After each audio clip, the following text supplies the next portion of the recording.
takes us to Daytona International Speedway, where tonight the stars of the In the Pits News Truck Series and Tyler Watermullen will do battle.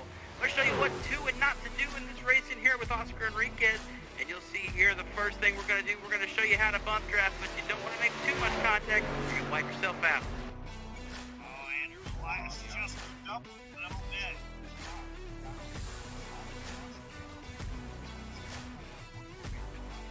They ask you how you are, you just have to say that you're fine when you're not really fine, but you just can't get into it because they would never understand. The biggest key to Daytona is finding yourself a partner that's going to work with you throughout the race. You can see here where me and Oscar link up and kind of just work together in the draft. It's something you're going to see a lot of these guys doing here tonight, and we've seen it work successfully like we saw last season with David and Justin Durand, as they were able to work their way to the front and go for the win, pushing each other to first and second. Dalton Kelly once again with help from Jeremy Richmond. They're going to make contact on the back. It is now 4 trucks left trying to make it happen. David Durand ahead. David might have it. It will be David Durand winning at Daytona. Last thing you want to do is push, not square on the bumper, Oscar. Careful with the pushes and you'll be able to make it. Just don't push in the corner.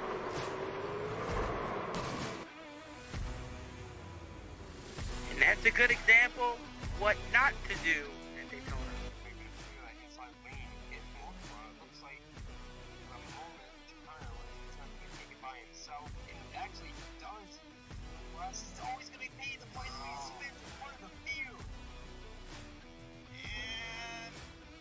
Oh, around goes Parker, Siciliano, Chicano, Caldwell involved as well.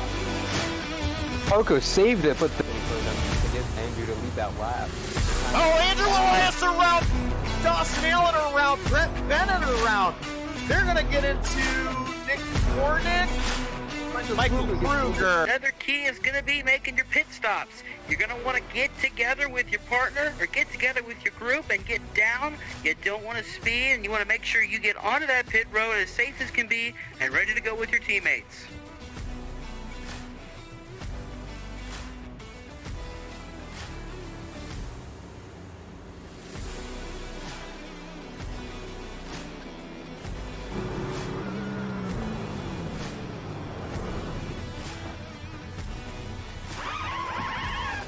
Just as smooth as you entered, you want to exit together as a group and be ready to get this back going and get back out there and get back up to speed as quickly as possible.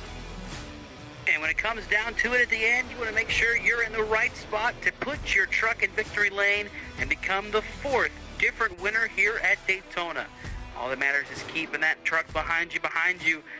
He's going to make a move. You got to make sure if he gets that run, he's going to get the pass. You don't want to let him go. And there we go.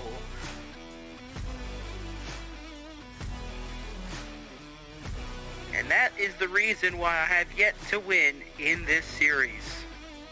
This has been your first ever episode of Dawson's Domain here at Daytona.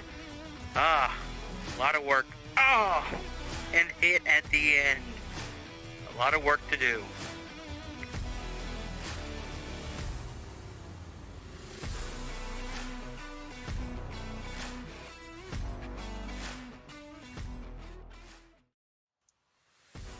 And it is time to go racing here, Season 4 of the In the Pits News Truck Series, and we make our way to the high banks of Daytona International Speedway, where tonight we will see these trucks do battle for the first time in Season 4 for the Fastlane 250. If you are watching and viewing for the Fastlane podcast, I want to welcome you back to the broadcast here for tonight's race. I'm Dawson Allen on the call, as always, and joining me in the booth tonight, we've got a special group of guys.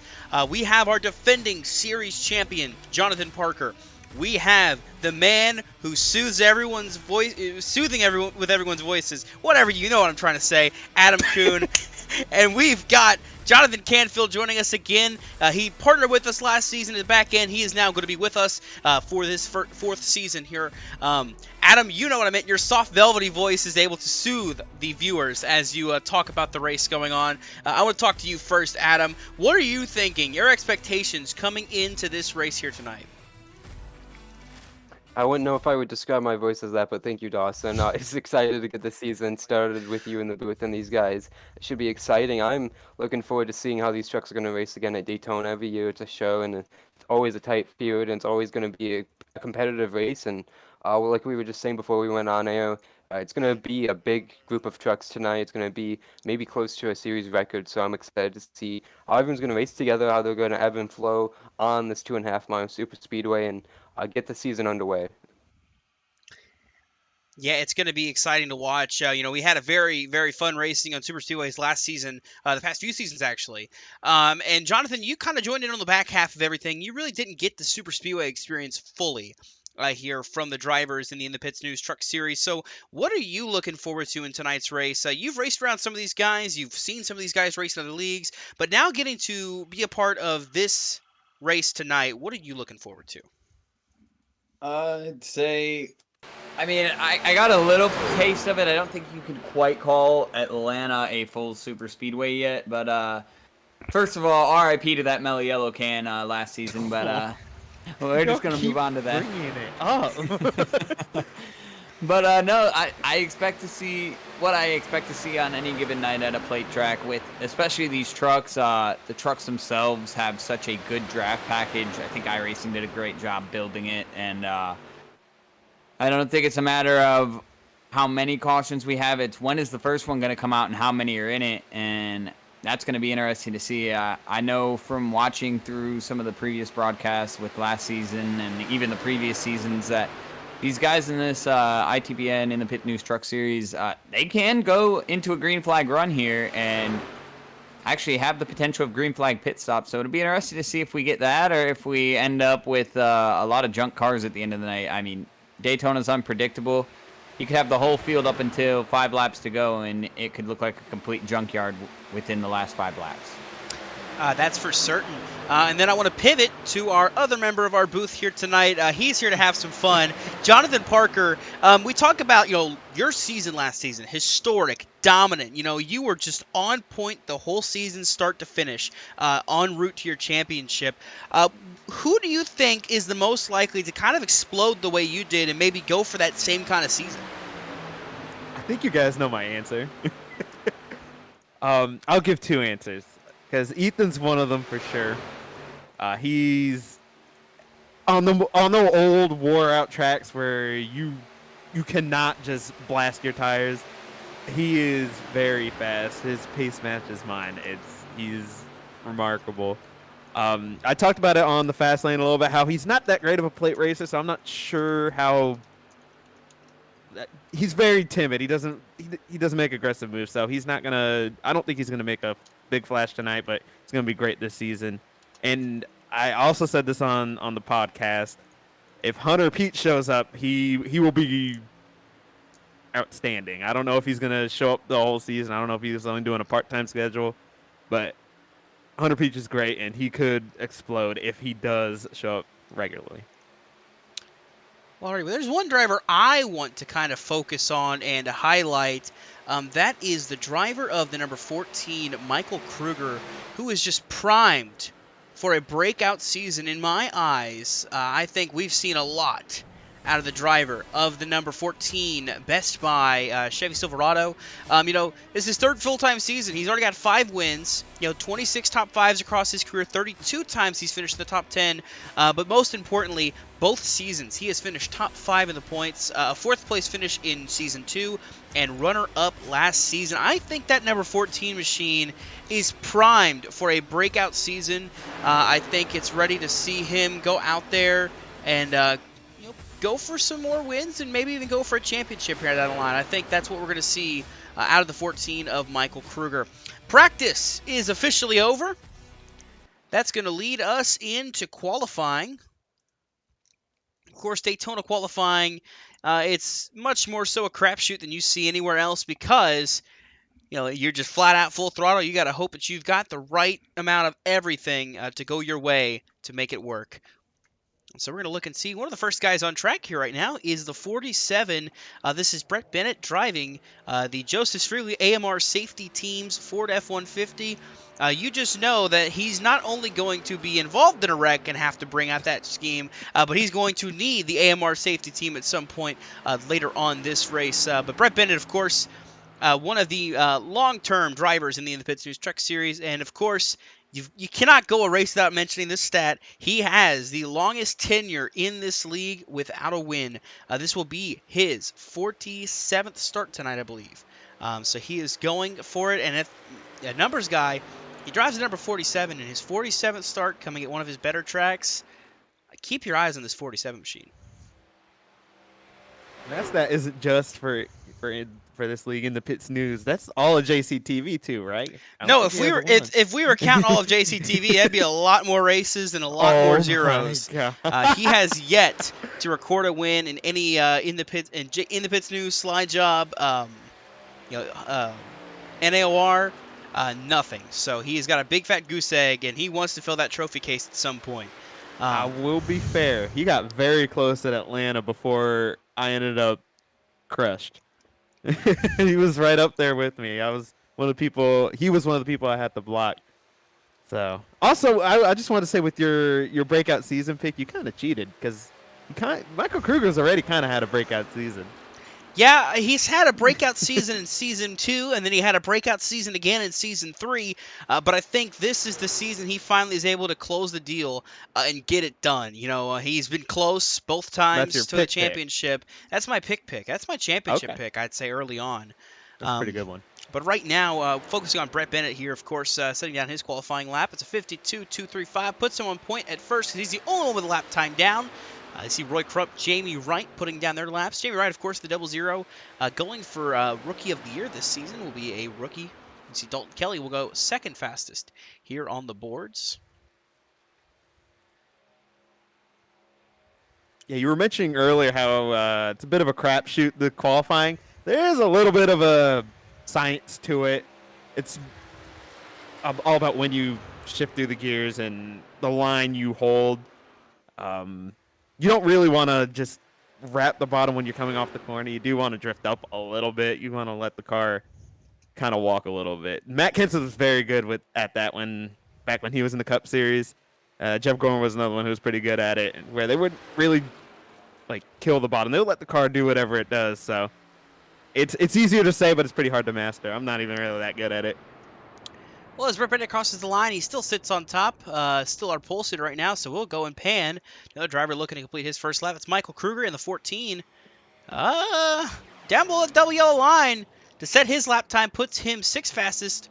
Looks like that's going to be his one and done lap. He's going for just a one lap strategy. Looking back around, Justin Durand looks like he has just rolled off of pit lane and is going for his first time lap, I believe. This time by. It looks like he's going for the top to bottom strategy that we've seen before. And that's the thing, Jonathan, as a driver, as a successful driver, I should say, because I'm a driver, but I ain't successful. This strategy of qualifying for a plate race, we see people go top first lap, second, bottom second lap, and then some people just go bottom both laps. What is the difference in that? Do you think, to help the car or to help the truck get faster on that second lap, or maybe even just get a faster lap that first go round? For me, it all depends on. Usually, you test that. In the next gen, a lot of the time the first lap for some reason is faster.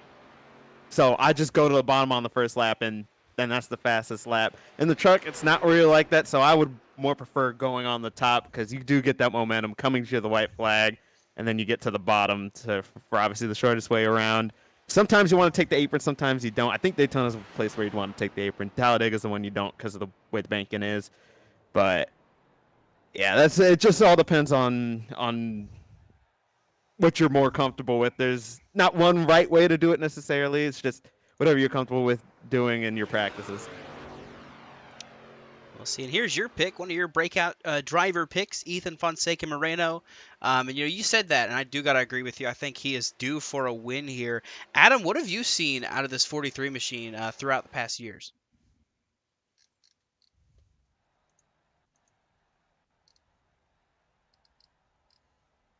Well, we had Adam.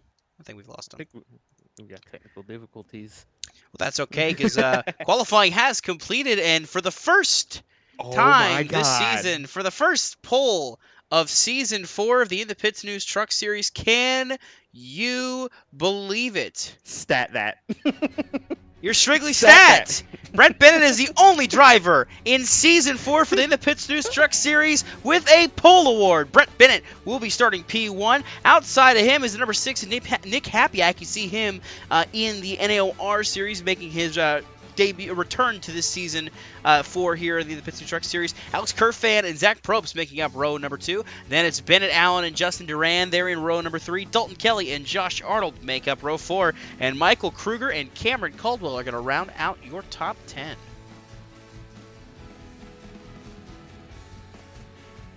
Kai Reuter's going to start 11th with Nathan Furler in 12th. Josh Copeland of JCTV's own starts 13th. Post Snyder 14th. Jamie Wright starts 15th. And Cody McCork, a rookie driver in the 02. He was fast last year at both the Talladega races. He rolls off 16th. Michael Waz in the 7th is going to roll off 17th. Alonso Chicano, a former winner here at Daytona in Season 1 and former champion, starts in 18th. Roy Crump in 19th. And Tristan Maher rounds out the top 20. 21st, you'll catch Christian Pacheco. 22nd is going to go to David Durand. Crap, I heard someone laughing and it threw me off. It's okay. You keep going. I knew who it was, too. I got something to say about him. Don't worry. Keep going. 22nd is going to go to that 43, as Jonathan Parker would refer to him, ETB, Ethan Fonseca Moreno. Or actually, excuse me, that's 23rd. I can't read, I can't count, anything. Jared Wilson is going to be in the 24th position. 25th goes to Brian Smith. 26th goes to Ryan Bogey. 27th, Hunter Peach. 28th, Andrew Elias. 29th, Daniel Saponsky. Matthew Stott starting 30th. Tyler Watermullen and Shane O'Neill round out your 31st and 32nd position here tonight. You see those back too. Tyler Watermullen, no surprise. Tyler Watermullen starting out back for this race here tonight. But as we get ready to go here at Daytona, the field looks like they have rolled off of pit road. So I've got to ask, picks to win the first race of the season. Adam, you're first. I'll go with the guy who we saw take a win in a plate type of race a couple weeks ago right here on JCTV. That was in the slide job race at Atlanta. I'll go with Michael Walls. We have seen him occasionally here in the Pits News Truck Series. He's been at the front. He's been in the mix. He knows how to get to the end. Just seeing if he can position himself tonight, and I have high hopes for that 7. Going to be registered on the ticker as 48th, though. Alrighty, Jonathan Canfield, who's your pick to win? A little bit of a long shot, also a rookie here tonight, but came out here, showed a lot of speed. Right now, currently sitting in the 5th position. Talking to him earlier, he's just trying to get used to the field and get a feel for it. Out here in the fast lane sponsored car, I'm going to take Bennett Allen in that 5th position. I expect to see this 15 car up towards the front at the end when it counts and working well with his teammates. All right, Parker, who's your pick to win? I'm going for a long shot. Jared Wilson, this dude loves plate tracks. He's even good with the 87 cars, which don't have restrictor plates. Watch out for him. I promise you, he will not disappoint. And I'll give you my quick pick to win. I'm going with the 42 of Josh Coppernol. Green flag is out. We are racing in Season 4 here at Daytona.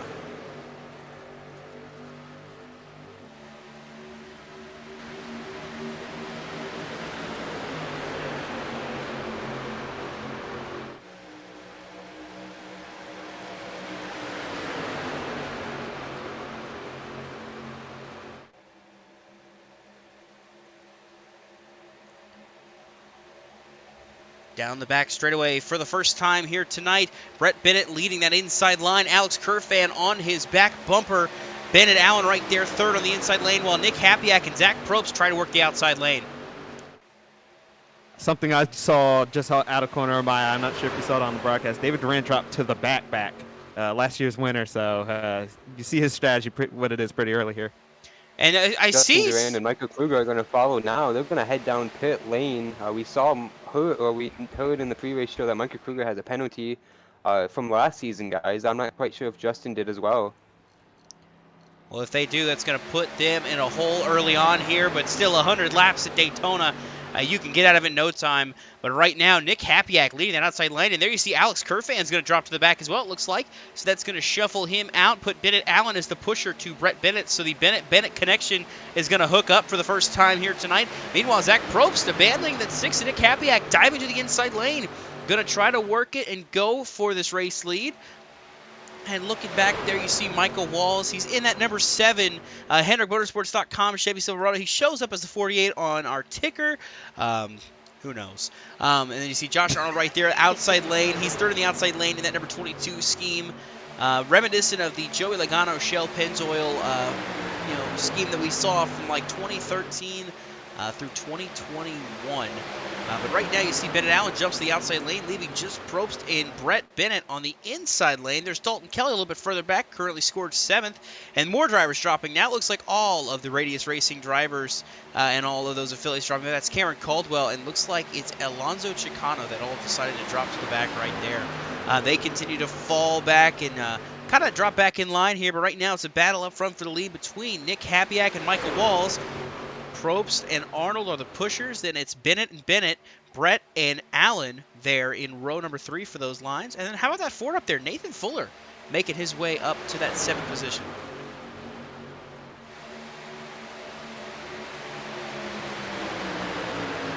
Okay, you mentioned those Radius trucks going to the back.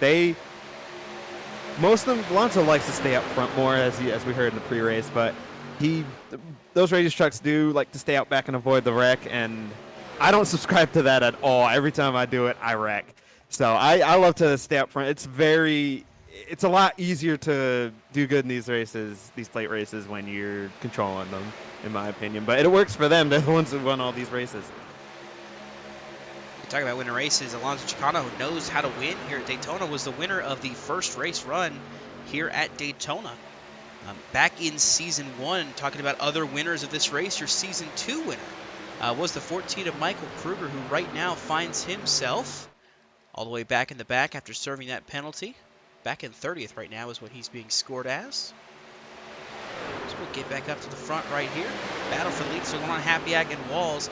But yeah, all 3 of our previous winners here at Daytona out in the back half of the field. You see Bennett Allen going to drop to the back, it looks like. He will drop down to the apron and drop anchor. But the battle for the lead still side by side between Hapiak and Walls. You can see Michael Walls. Looks like he's trying to get down to that inside. When you're on the outside, you got to be aggressive with the side drafts, especially in the trucks, because the trucks don't have as much side draft as the Xfinity or the Cup cars do. So you got to get down there. You got to side draft if you want to help pull your line along. We're seeing very early on a stack up of trucks in each lane.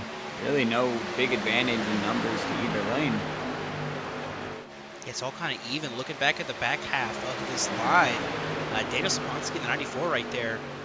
He's in the back half right here with that other similar truck there, the number 3 of Brian C. Smith. Both driving the same exact paint scheme, the Smack Tonight scheme, reminiscent of the Bill Elliott Mac Tonight scheme, just a little less PG, so to speak. As you can see there, Saponski and Smith riding along together. Thankfully, they got different numbers this season. Last season, they were 51, 52. But up front, Michael Walls in that 7 truck, he's pushed towards the lead. Last time by on the front straightaway, it was the closest he had been side by side to Nick Hapiak. Now he's got a little bit of advantage heading to turn 1. They're still. Go ahead, Joe. I'm sorry. I'll say Josh Allen's doing a pretty good job pushing, because the outside's starting to lose some numbers, and you see it's just kind of those 4 trucks hanging out there, but they're still hanging tough with that inside line. 4 trucks right there in the outside lane. That is Walls, Arnold, Fuller, and Cole Snyder. Cole Snyder, another driver you see Friday nights in the NAOR series, coming over here to race tonight. You mentioned Hunter Peach. He's currently running 9th in the number 23 truck. So he's up here in this top group. And you see there, Hapiak pulls the outside ahead of Michael Walls. And now Micah's going to try to pull to the bottom. Happyak's not going to be able to block him. So now Micah gets to the inside. But on the outside lane, I see two teammates hooking up here. That number 6, Nick Happyak, and that number 22, 26, whatever number you want to call it, that's Josh Arnold. They're going to work together here on the outside lane now. Sure, that was a good move, but it did get the teammates together. Let's see how aggressive Micah is with the blocking. Just a reminder to you here, of course, your race analysis quickly. 100 laps, 248 miles. Stage 1 comes at the end of lap 25. A fuel window is about 32 to 36 laps, give or take on a couple of those laps. 75 degrees for the track temp, a very good track, ready for racing here tonight at Daytona. Like I said, lap 25 stage break, and we will be awarding stage points to the top 10 this season instead of just the top 8. So now the top 10, we've gone from 6 to 8, now 10 drivers will score points at the end of the stage. It's still a side-by-side battle, though, between Michael Walls and Happyak. Neither of these two want to give an inch.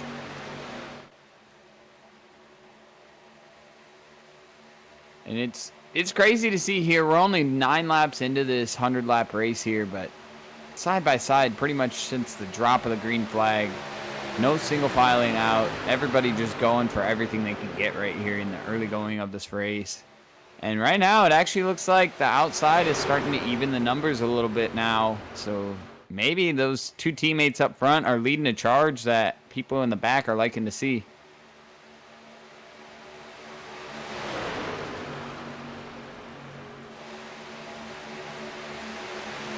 Adam, what's caught your eye so far throughout this race?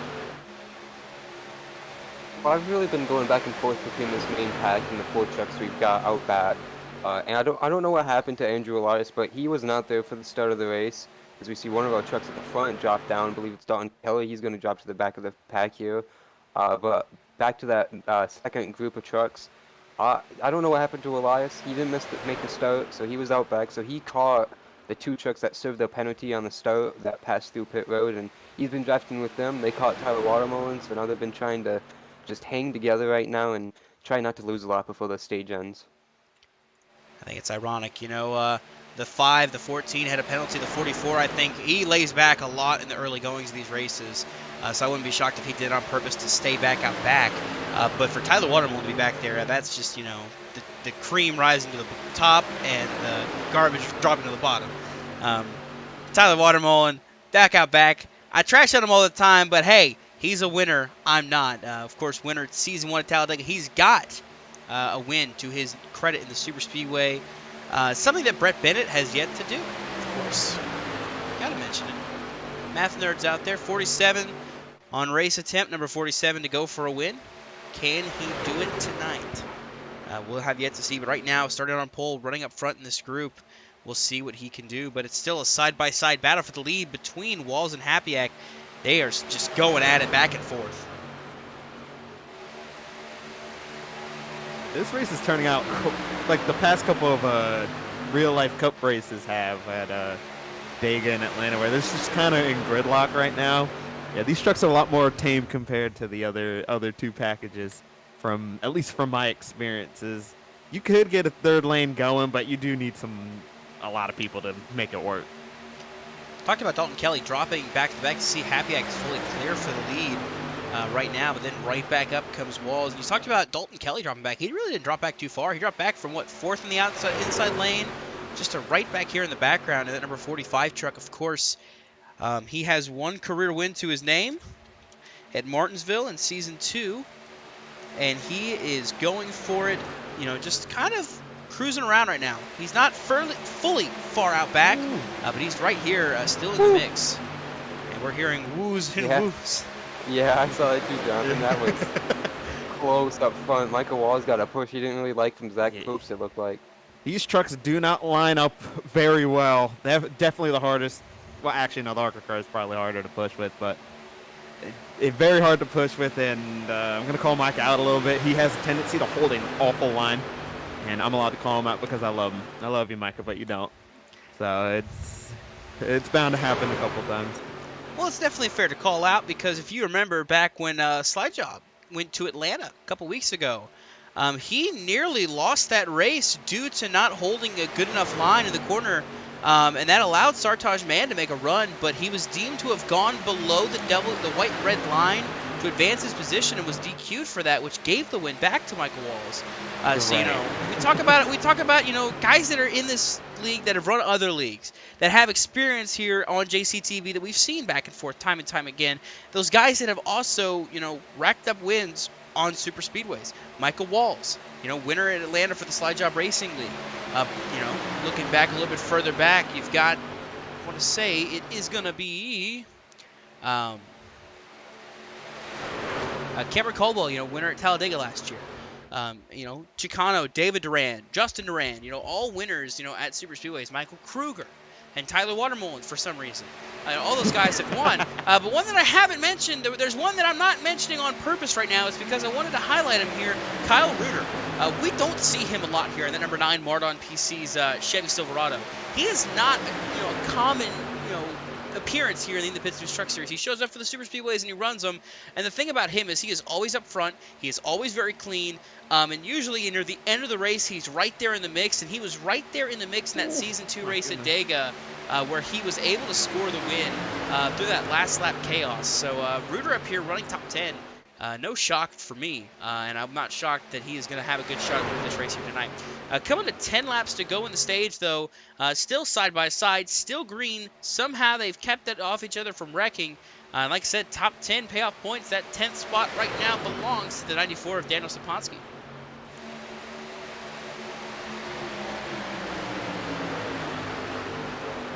Yeah, Dawson, going back to what you mentioned with Kyle Reuter, he was a mainstay in Season 1 and the beginning of Season 2.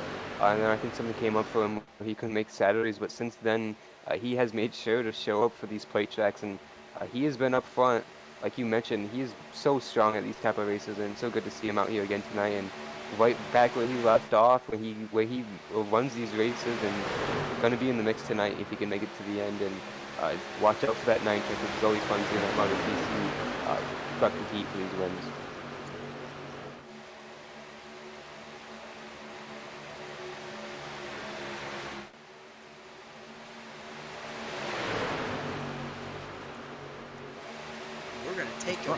Go ahead, John. I was going to just get ready to talk about it. Looks like the front group is starting to thin out a little bit from all these drivers that are just kind of dropping to the back, feeling the momentum change in this race. But as Parker brought up earlier, I'm still seeing Michael Walls kind of shaky on that bottom line. I'd be worried if I was the truck behind him pushing him. I'd be worried if I was the truck behind. I'd be worried if I was the truck 2 trucks behind, or even 3 trucks behind. Because anything that happens there could easily cause issues to, you know, stack you up and take you out of it. You're right on board with the 47 of Brett Bennett here. 3rd in line of the inside line, currently running in that 7th position.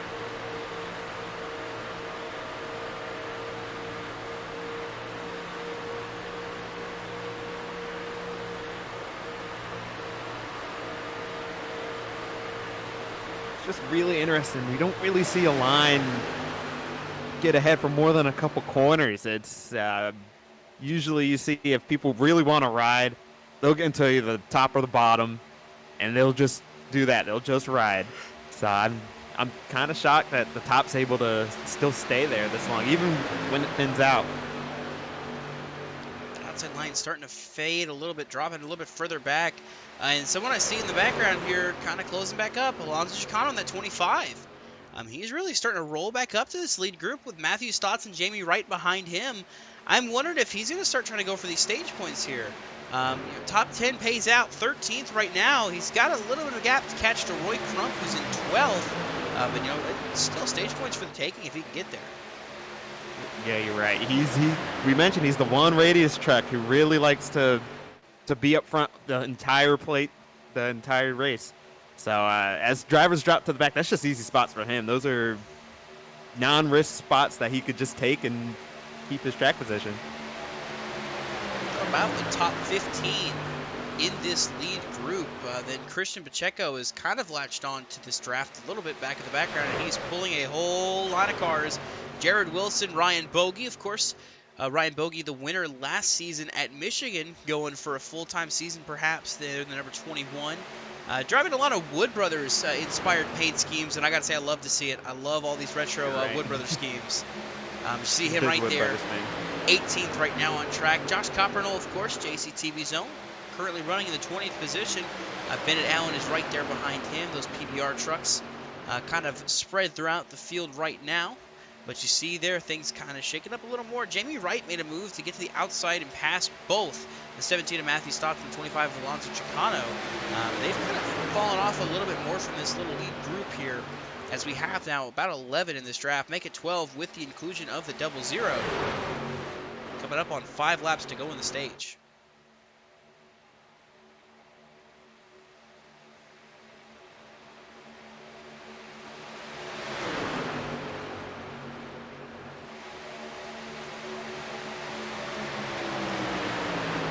And you guys mentioned that Alonso Chicano really the only radius driver that likes to run up front this early in the race.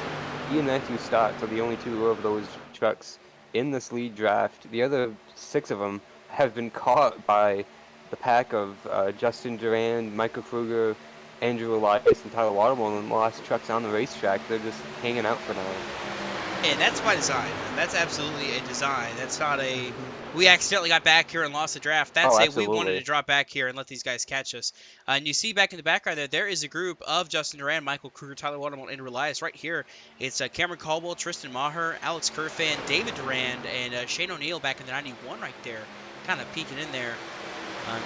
Look at this image. It's, 4 of the Radius Racing and Vortex Racing drivers, and then 1 SBLD guy kind of sneaking in there. It's just what it looks like there. But right now up front still, battling still for this stage win. You want to get as many points as you can get as early as you can get them. The quickest way to get to the top of the point standings in race 1, get some stage points. Go for the stage win. And that's exactly what we're going to see some drivers do. You see Coppernol and Bennett Allen have caught up to the pack. Ethan Fonseca Moreno has caught up to this pack as well. So some of these guys are going to start trying to mix it up. Yeah, business is picking up. They're going to start mixing it up a little more here. As you see, a lot of these guys have gone by Chicano and Stotts. They've been with the draft, but not fully, committing to it. But you see Bennett Allen, Ethan Fonseca Moreno, Jamie Wright, Josh Coppernol have all rolled up to this group. So make it about 16, maybe even 17 or 18 going for it in these next 2, make it 3 laps for the stage.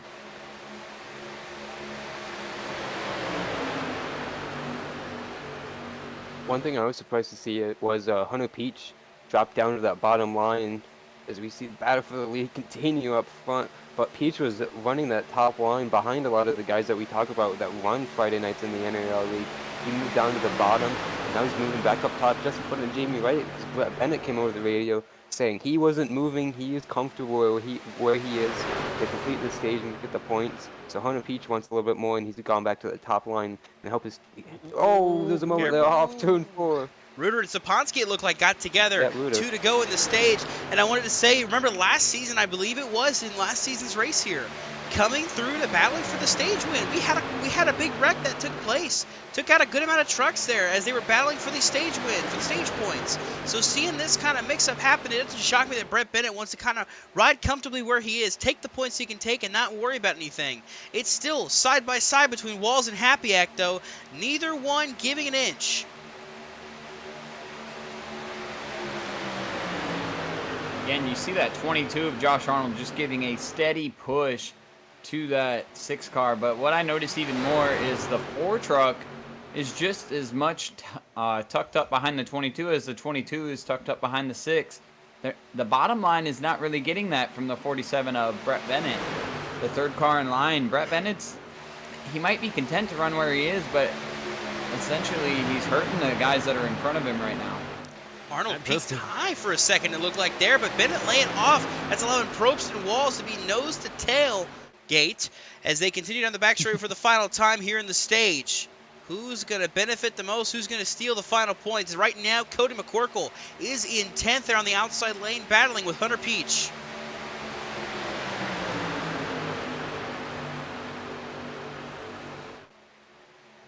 Through 3 and 4, still side by side. Walls, Happyak. This is going to be for the first stage win of Season 4. Side by side they go. You see Fuller going to try to peek out. Coming to the line this time, I believe it's going to be Michael Walls, who's going to score the first stage win of Season 4 here in the In the Pits News Truck Series. Good luck getting him for an interview. Take a look at your stage results there, presented by Mardon Technologies. Michael Walls, Nick Hapiak, Zach Probst, Josh Arnold, Nathan Fuller, your top 5. Then after that, it was Brett Bennett, Hunter Peach, Cole Snyder, Jamie Wright, and Cody McCorkle took the final spot there for points. Jamie Wright got the wall coming through the tri-oval, so I'm not sure if that's going to be enough significant damage for that 0-0 for it to hurt him or not, but definitely something to look at for that driver considering the rest of this race. That looks like pretty good damage, and if you hit the right side hard enough, you could actually get engine damage. That's happened numerous times to multiple drivers where they just pop the wall a little bit and they get engine damage because it's the way the damage model works. So I hope that isn't the case for Jamie Wright. So if my math is right, or at the very least if my research is right, this should be Michael Walls' second career stage win. I believe he scored a stage win in the second race last season at Talladega. So Michael Walls will take home his second stage win of his career. The first of Season 4 here tonight at Daytona in the Fastlane 250.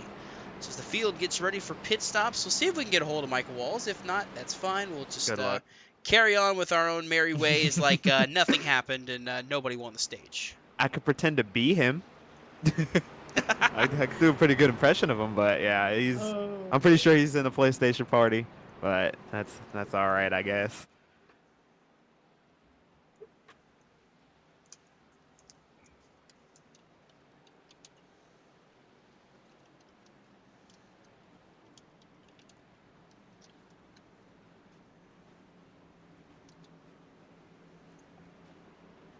So the field comes to pit road.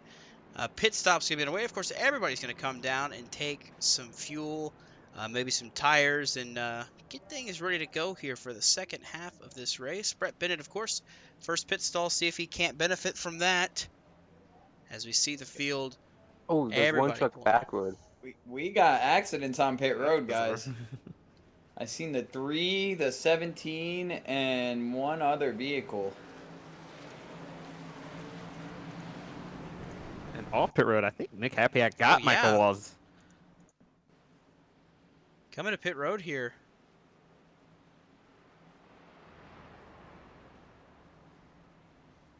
Oh, Jared Wilson and Brian C. Smith get together. And then there was a 7 incident with Ryan Bogey and Matthew Stotts at the same time. Oh, yeah, you can see there's Stotts around as well. 2 spins at the same time. Synchronized spinning. We're going to go on board with the 17 of Matthew Stotts. That's in the process of being spun. Let's go back a little further. This is on board with Matthew Stotts.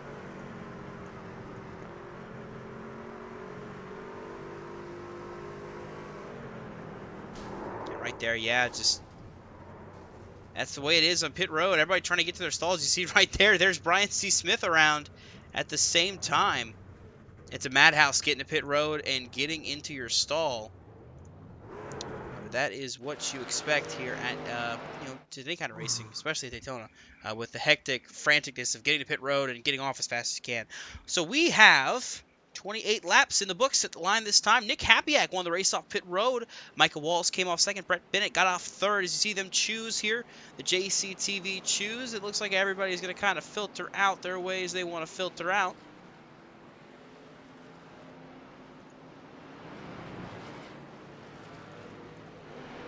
Starter cam does nothing for seeing how they choose, so we're going to just watch them filter through the field here. You can see all the way in the distance there's the start-finish line. Why Daytona does not come with a start-finish line camera, I don't know. It would make too much sense, I guess, so they didn't want to do it. Yeah, Talladega has it. That's the thing. I mean, Talladega's got a start-finish line, a photo-finish camera. and then a regular start-finish line camera. But Daytona apparently doesn't get that treatment, which kind of sucks. So let's re-rack them and restack them. Here's how they're lining up. Nick Hapiak shows the outside. Micah Walls to the inside there. You see Zach Probst is on the outside of row 2. Brett Bennett is the inside. Nathan Fuller inside row 3. Josh Arnold is the outside. Then it's Cody McCorkle. Then I believe that's the 23 of Hunter Peach. And then it's the 9 of Kyle Reuter and the 70 of Roy Crump. Well, actually, I skipped over the 19 of Cole Snyder. He's 4th in the outside lane. The 23 of Hunter Peach is 5th in the outside lane. So we get ready to roll here in the second half of this race. We've got our only guaranteed caution out of the way. Now it's a matter of how many more will we have here tonight. Over and under, I'm going to put it at 4. I think we'll get 2 more cautions. Well, I'm going to go with probably 3, but I don't expect intensity to go down any because as we just seen, we kept it clean for the first 25 and pit road was our first actual incident of the night. Pace truck dives to the safety of pit road, leaving the field in the hands of Nick Hapiak through the Geico restart zone. The green flag is out. We're back underway in the fast lane 250.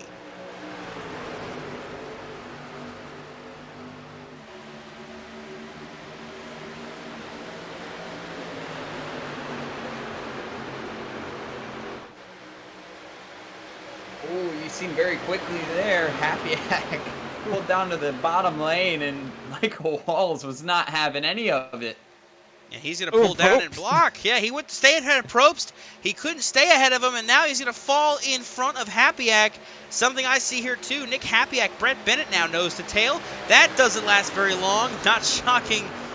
Based on their history, the two of them have. So we'll see how this pans out with these two running up front still in this race. But Zach Probst now takes the race lead away. He leads the outside lane as we approach the start-finish line. It'll be 70 laps to go when we cross the stripe. Feel the intensity already getting picked up. You know how important it is to have that front couple spots. Well, and you talk about intensity. Well, John, you were here for when we did Fastlane. We talked about this team. You see 4 cars lined up all in the same team in that top lane from the 22 to the 23. That is teammates right there. They all might not be the same manufacturer. There's one ugly duckling in the group, but hey, they're all teammates and they're all lined up right now nose to tail. Better watch your tongue about that ugly duckling. Could be worse. It could be a Toyota. So we see here, though, the inside lane starting to storm back. It is the 7, or the 48, excuse me, of Michael Walls, making his way to the front yet again. Brett Bennett there pushing him. Nathan Fuller on the back bumper there. Then Cody McCorkle. We mentioned Cody McCorkle. He had an impressive showing last season in the Talladega doubleheader. He was the leader coming to the tri-oval in the white flag both races. But, of course, race 1 was a photo finish where Cameron Caldwell just eked out in front. And race 2 was the Wreckfest coming to the tri-oval that led to David Durand sweeping the super speedways for Radius Racing. But right now, he is currently scored 4th on the inside lane. That puts him just inside the top 10, running at 9th.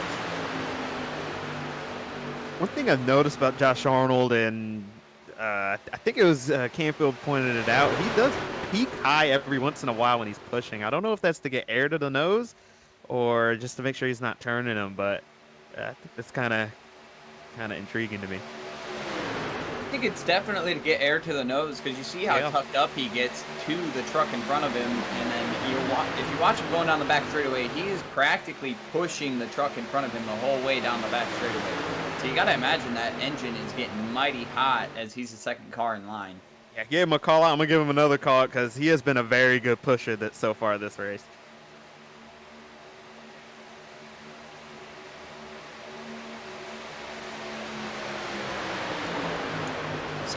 Pacheco on pit road right now.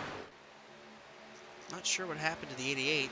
He is currently getting service done, and he will more than likely go a lap down here as the field storms by. But something else I see in the background, besides just seeing the 42 of Josh Cockrell, I see the 14, Michael Kruger, is up with this lead pack right now. Currently in the 17th position. He is right here with this lead group. Christian got black flagged by an admin. He might have changed lanes before the start, by the way, as he pointed that out.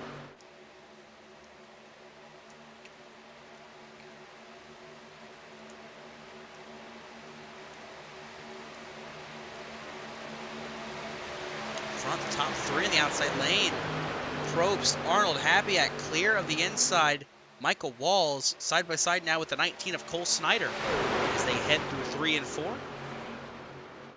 Brett seems very reluctant to really tuck up too much. As I say that as he gets to Michael's bumper a little bit, but yeah, he's been very relaxed so far this race. I think that's part of the reason why the inside line's not really going as much. John, just to go back to what you were talking about with the 88 truck, indeed, I went back and found it, and he did it right next to the 5, I believe. I'm going to mix the brothers up all season long until I figure it out again. It's 5 is Justin. Yeah. He did it right next to Justin Durand, and I'm sure it got brought up. I'm sure there were more than just Justin that seen it, but yeah, Pacheco definitely 110% switch lanes right. Not even right before, way before the start-finish line. Yeah, he tries to be cheesy, but he doesn't know the rules. He stinks. I believe we have an off-track admin for tonight, Matthew Toaster.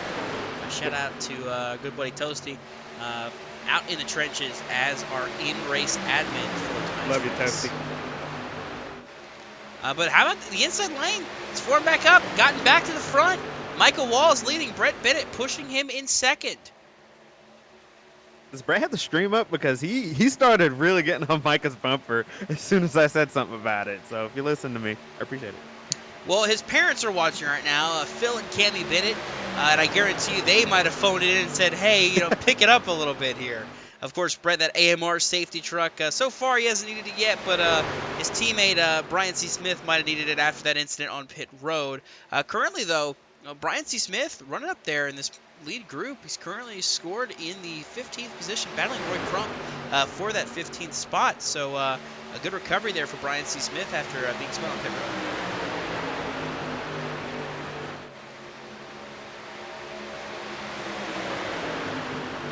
Well, guys, one thing we've talked about a lot tonight has been how important teammates are, and we talked about this with his interview on Fastlane earlier. Zach Probst has no teammates in this race. He is a lone wolf out there, but he's leading the field right now as it stands going down the back straightaway. He's been in the mix all night, and since the stage restart, he's led the way on the outside lane, and he's doing a good job over that team on the outside lane, running just behind him. It's about to get interesting, boys. They are catching the 88, a slower truck, single truck speed right now versus a pack speed, and we'll see how this gets handled.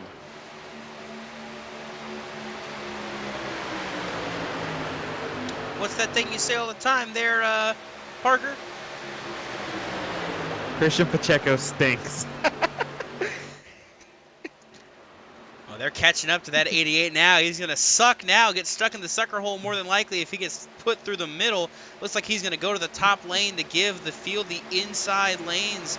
Indeed, that's what he does. He's going to ride the wall and allow the field to go by in the middle and the inside. He did the right thing, just picking a line and letting everyone go around you. That's all he really can do now, 2 laps down. But I see Jared Wilson is off the pace as well.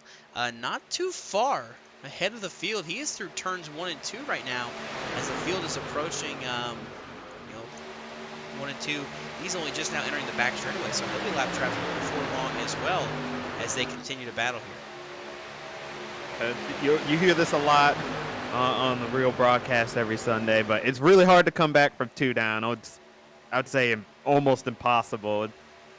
We've seen it done before, but it's virtually impossible. 1 lap, it's very easy to get a lucky dog or a wave around, but 2, it's such a bigger hole for Christian there. Well, Brandon Jones got it earlier tonight in the Xfinity Series race. He was on the lead lap, but it didn't matter in the end. Wasn't able to capitalize. As you see the battle still heating up for the lead. Michael Wall still leading that inside line. He is doing a fantastic job right now. Just holding the line, holding it steady, and being easy with it. We saw him do well last season at Talladega. He's done pretty well for himself in other leagues, as mentioned in the Slide Job Racing League. So not shocking to see him up front, but it's more so just, he's been able to keep it steadily up here. Like, he really hasn't fallen that much back at all under green conditions. It seems pretty hard to kind of make your way through the field because it's like I-95 gridlock. It's pretty tough to make your way through this pack. So if you're one of those guys staying in the back, you might have to rely on a little bit of strategy in terms of when you pit or what you take in order to get your track position. Interesting. Zach Probst pulling to the inside line. Going to get in front of Michael Walls here.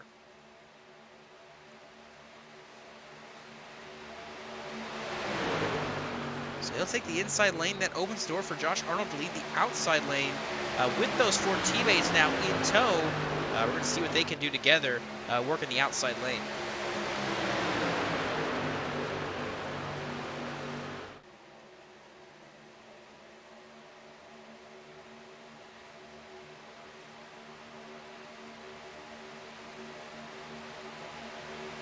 Yeah, we've said all night. These guys are just doing a good job right now, just heading to Batu. Like you guys mentioned, kind of much. It looks like they're gridlocked right now, but I think when it comes down to it, we'll see 3 wide racing again, kind of solve a little bit of it at the end of that stage. When we get down to the end of it, we heard from a couple of guys in our previous show mentioned as there's a moment right there from Zach Probst to Michael Walls. They get it sorted out. And we have another lap truck just ahead that is going to be Jared Wilson. They are finally catching him. But anticipation is going to start picking up around 25 to go, so at least that's what some of the drivers thought. Yeah, right now it's not that it's unintentionally a gridlock. People aren't taking the runs they can take. They're not wanting to make the moves, but to hear those Michael Walls to the outside, but they're not wanting to make these moves yet. They're wanting to just kind of ride it out, let the laps tick down before anything happens. You see Jared Wilson going to ride the inside there as a lap truck, so the field going to have to filter around him as necessary.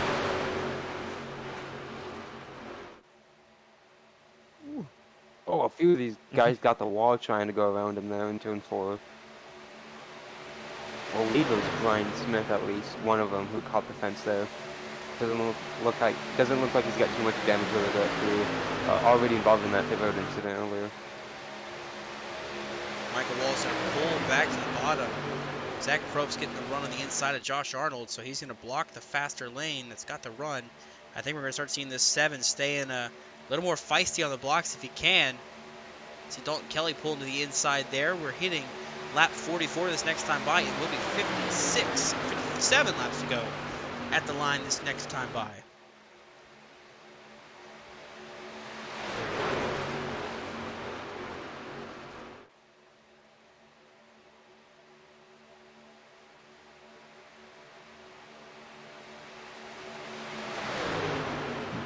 I'm noticing on the outside right now, just kind of well, not even just the outside, the inside too. Both lanes, the top 2 trucks are able to get so close together, but it seems like that 3rd to 4th car is just struggling to really get to the rear bumper of the driver in front. And we all know what the accordion effect is like in this pack, where you're constantly in and out of the throttle when you're in the middle of it.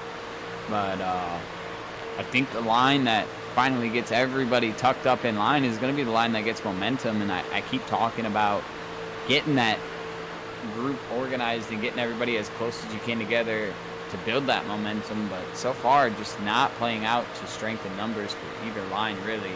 Because right now, actually, Michael Walls and Zach Probst are starting to kind of put a little bit of distance between themselves and that top line.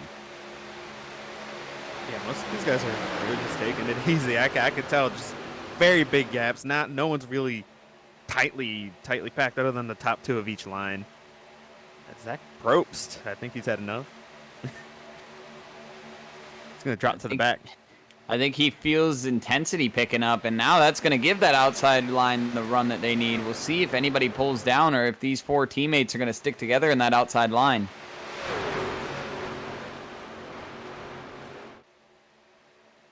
And another one pulls off. That's Nathan Fuller. Yeah, that's one thing I forgot to mention is that the top has really been just these 4 guys from NAOR. They just kind of they're sticking together, and I think they really want to take control of this race. That strength in numbers game I was just talking about just got evened up even more, as these guys are looking like they're about to single file out if that 23 can just get clear of the 7. That's a good call out right there. It's going to happen. Hunter Peach got cleared. They moved down to the bottom. That's going to be hard to beat, let me tell you. When you got 4 trucks like that are committed to each other, that's going to be hard to beat. 4 trucks in stereo now, looking like going to work together as one. Arnold, Happy X Snyder, Peach, and then Michael Walls is running in 5th right now. That is your top 5 as they run. And we're going to take you on a quick JCTV side-by-side break. Don't go anywhere. You're not going to miss any of the action as we take you side by side.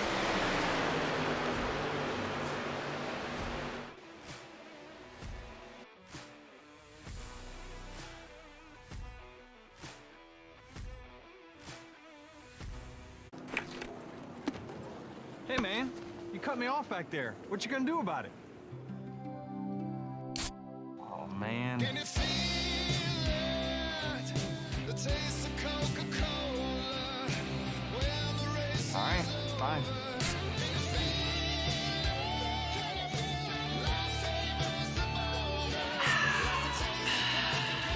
Are we good? We're good. So how's that new Mahindra tractor, Tony? To be honest, Chase, there's nothing more satisfying than working my land with this Mahindra. Well, nothing outside of being Rookie of the Year, winning 62 races, 3 Cup Series championships, securing dozens of sponsorship deals, and getting inducted to the Hall of Fame, getting married to a wonderful woman, owning a racing team, hanging out in my trophy room, you know, awesome stuff. Yeah, what? Can't hear you. Mahindra, the official tractor of Tough and Stewart Haas Racing. Kyle Busch, welcome to Menards. What can I help you with today? Well, I've got my shopping list right here. I need some green treated lumber. I need a brown Mastercraft door. I need red Clearview cabinets and some blue Dutch Boy paint. Those are M&Ms. And? At Menards, we carry the world's best selection of home improvement products to help you complete your next project. You've got more of these, right? It's all gonna fit in your car? I got a trunk. Save big money at Menards.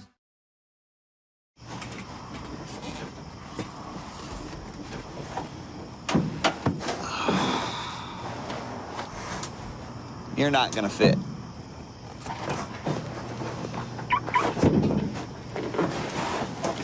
Maybe you should just get a ride with Kevin.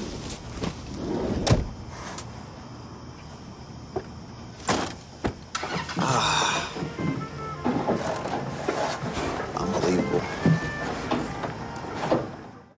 Man, we're door to door. I have the better car, fresher tires. I drove it in deep, and you missed it.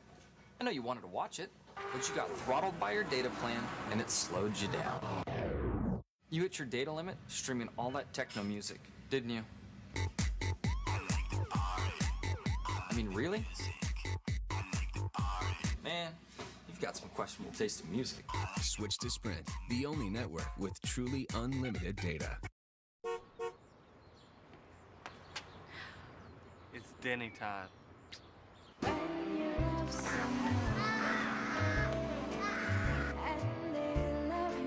You drive like my mom. Dinner's ready. What would you do with your favorite driver? Enter your design at toyotaracing.com.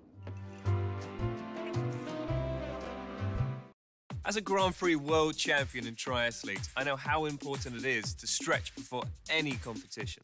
I also know it's important to stretch. Mobil 1's advanced technology lubricates our engines. Yes, that is true. And my joints. Oh my word. Soda cookies. You want one, Jensen?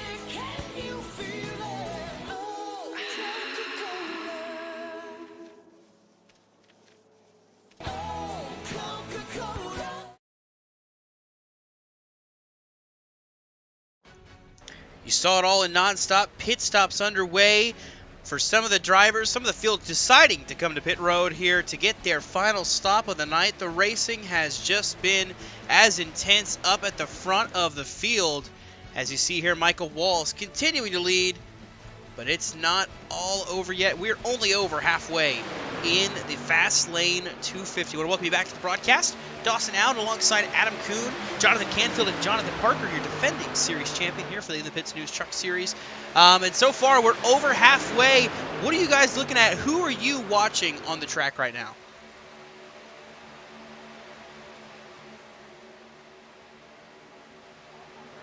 Push this outside lane's got Roy Crump is pushing Danny Sapansky almost up to the lead. Let's see what they can do here in turn 3. Roy Crump, new driver in this league from the end of last season, and he's got a lot of speed. He didn't get the results he showed for, but I'm excited to see what he can do this season. I'm keeping my eye on this 22 here, especially the 4 trucks that are behind him, or the 3 trucks that are behind him as well. But the 22 really being the leader of that 4-car tandem that he's got going with him. The 22 has been a pusher tonight. We really have yet to see him get pushed to a lead yet, but interesting to see what him and the other 3 trucks that he's got with him are planning to do here. I think he's one to keep an eye on towards the end of this race. I'm eyeballing the car right ahead of him because as soon as those 4 guys dropped down, Michael Walls hung a right, and a couple cars went with him, and he went straight back to the lead. He is determined to keep control of this race. I gotta say, you guys are looking up towards the front. I'm looking a little bit further back. I'm looking back here in the background at this number 44 of Andrew Elias. He's made his way towards the middle of the field so far. Not something I'm used to seeing out of the 44 of Elias. Usually he lays way out back till the very end of the race. Right now he's mixing it up, battling for a top 10 almost now in that 44 truck. So we'll see what he can pull off here tonight.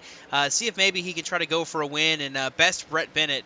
Like he usually does. Battle for the lead, though. This outside lane is working wonders. Daniel Sapansky and Roy Crump have just pushed through and passed the 748 of Michael Walls and then Josh Arnold there. So they are working together pretty well. I do not know what it is about that outside line. I promise you, if we can just get some numbers compared to the inside line, that might be the dominant line of the night. At the line that time, the lead goes to Sapansky just barely. They're working well together, Sapansky and Crump. I'm watching out back, though. I see Brian C. Smith, and you brought him up a minute ago, Dawson, Andrew Elias. They're trying to see if they can get a pull here. Andrew tucks back into that bottom line, but Brian, not content to be in that bottom line. He's still in the wake here. He could be up here and help give the strength in numbers a little bit. The SBLD team members see Sapansky, though, drifting way up high, and they're going to lose 3 spots there in that outside lane to Michael Walls, Josh Arnold, and Nick Hapiak. Now Cole Snyder to the inside, but that pulls Brian C. Smith up, who's going to duck right in line just behind them. And there you see Crump's going to pull down, leaving Sapansky high and dry, but they're going to try to leave a gap for Sapansky to get down if he can. Indeed he does. He'll fall in line in 6th, and now we're single file from first, I think, all the way back to about maybe 16th, 17th, maybe even, with Shane O'Neill at the tail end of this line. So they are all lined up, all their ducks are in a row right here, and this is everybody else that has not made a pit stop yet, save for that 5 of Justin Durand, who's at the very tail end of this pack, who had issues on pit road with the rest of his Radius Racing teammates. Well, with them getting single file like that, Dawson, that tells me one thing. These guys are getting ready for pit stop soon.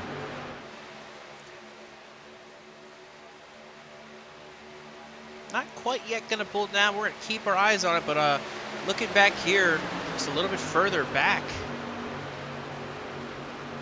all the way back to the 18th place position truck, that is Tristan Maher leading this group of Radius Racing trucks, currently in 18th.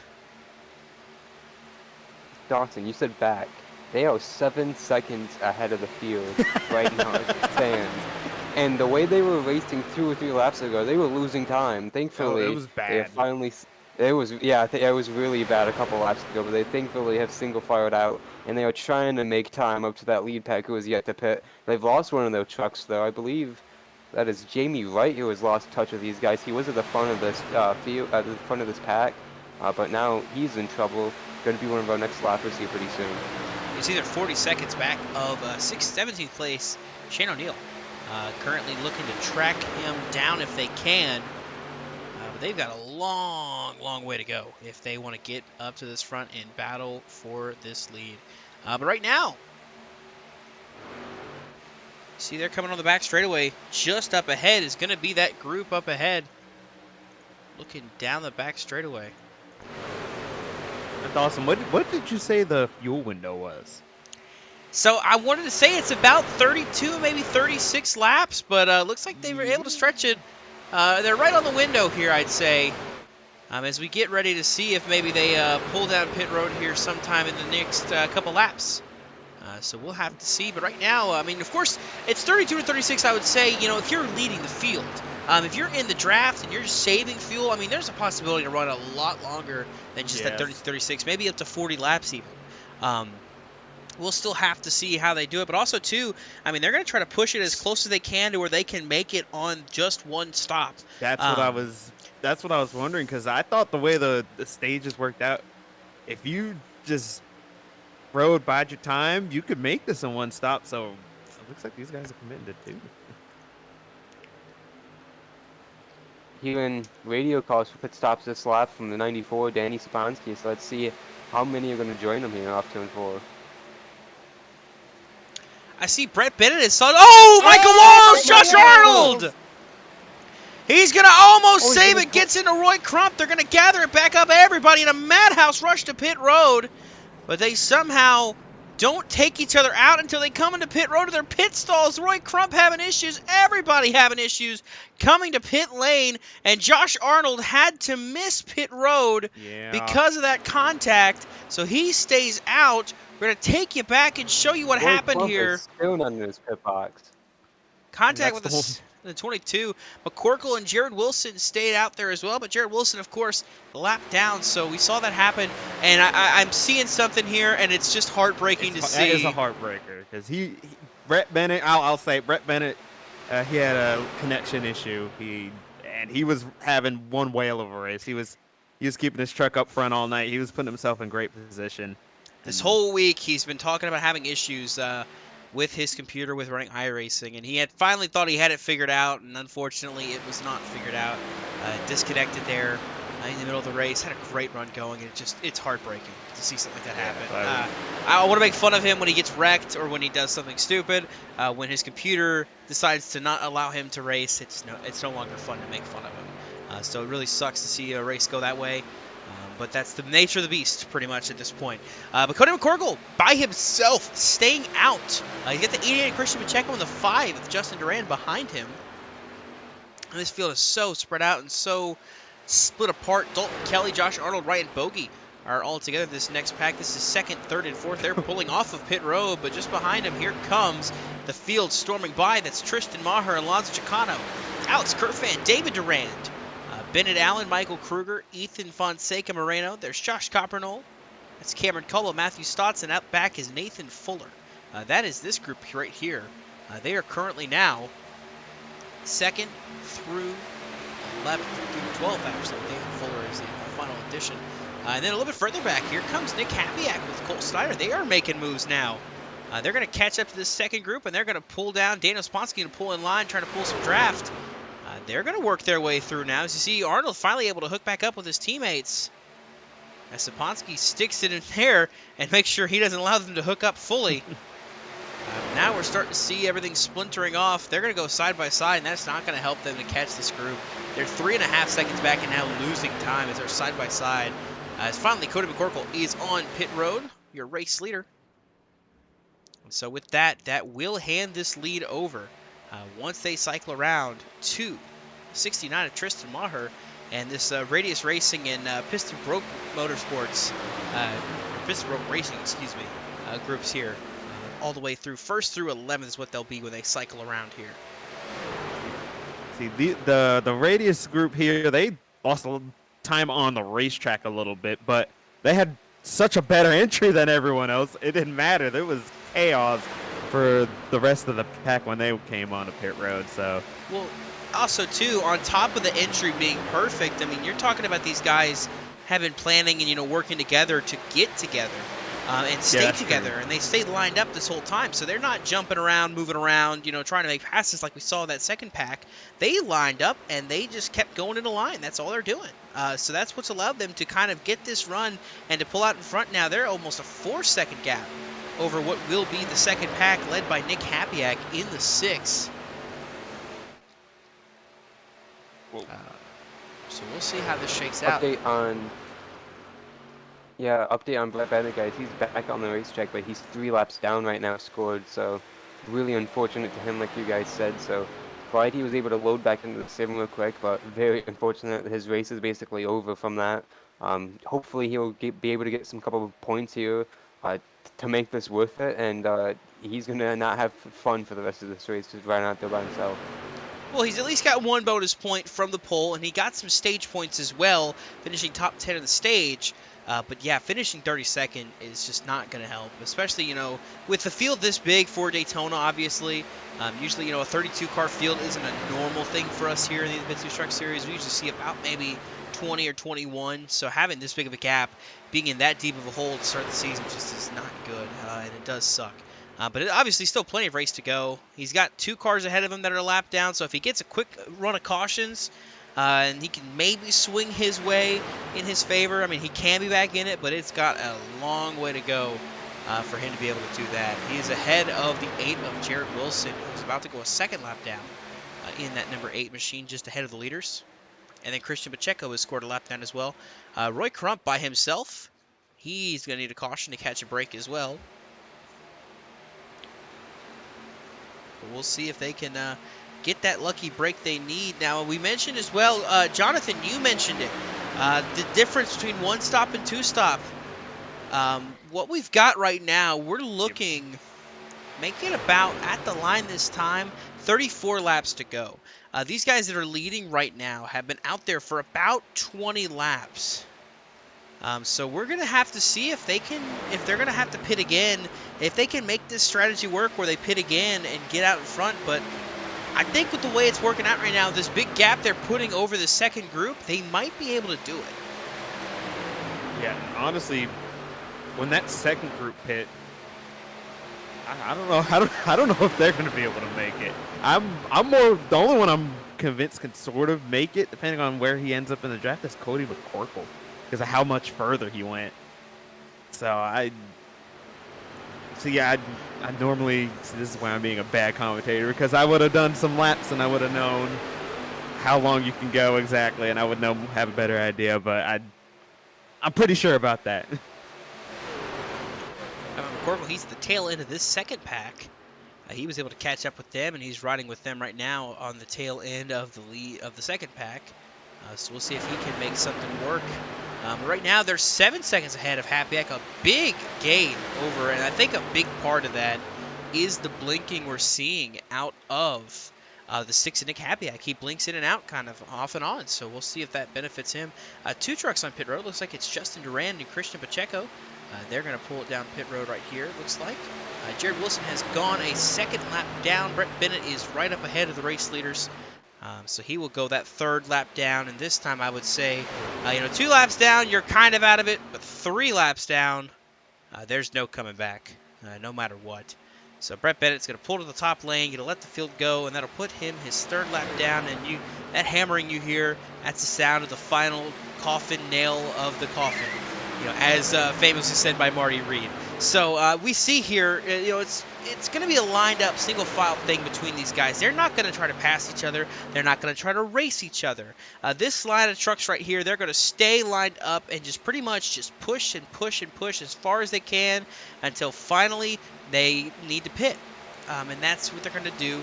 I think they're going to stretch as long as they can until they have to come down pit road.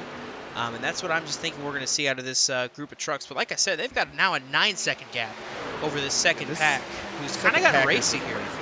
Yeah, they're just racing now. I don't know if they're trying to kind of dispose of Nick Hapiak, or they're just racing. I don't know. I don't want to catch the leaders if I were them. I don't know what they're doing. Yeah, now 10 seconds back and continuing. Oh, Kelly and Saponsky with a big push there. Got the 94 a little sideways, but he was able to recover and keep it straight. So now they're still racing, still side by side. not helping their cause in catching the leaders. You see Saponski's going to try to pin them down behind the 88 of Pacheco, or at the very least pin down the 19 of Cole Snyder.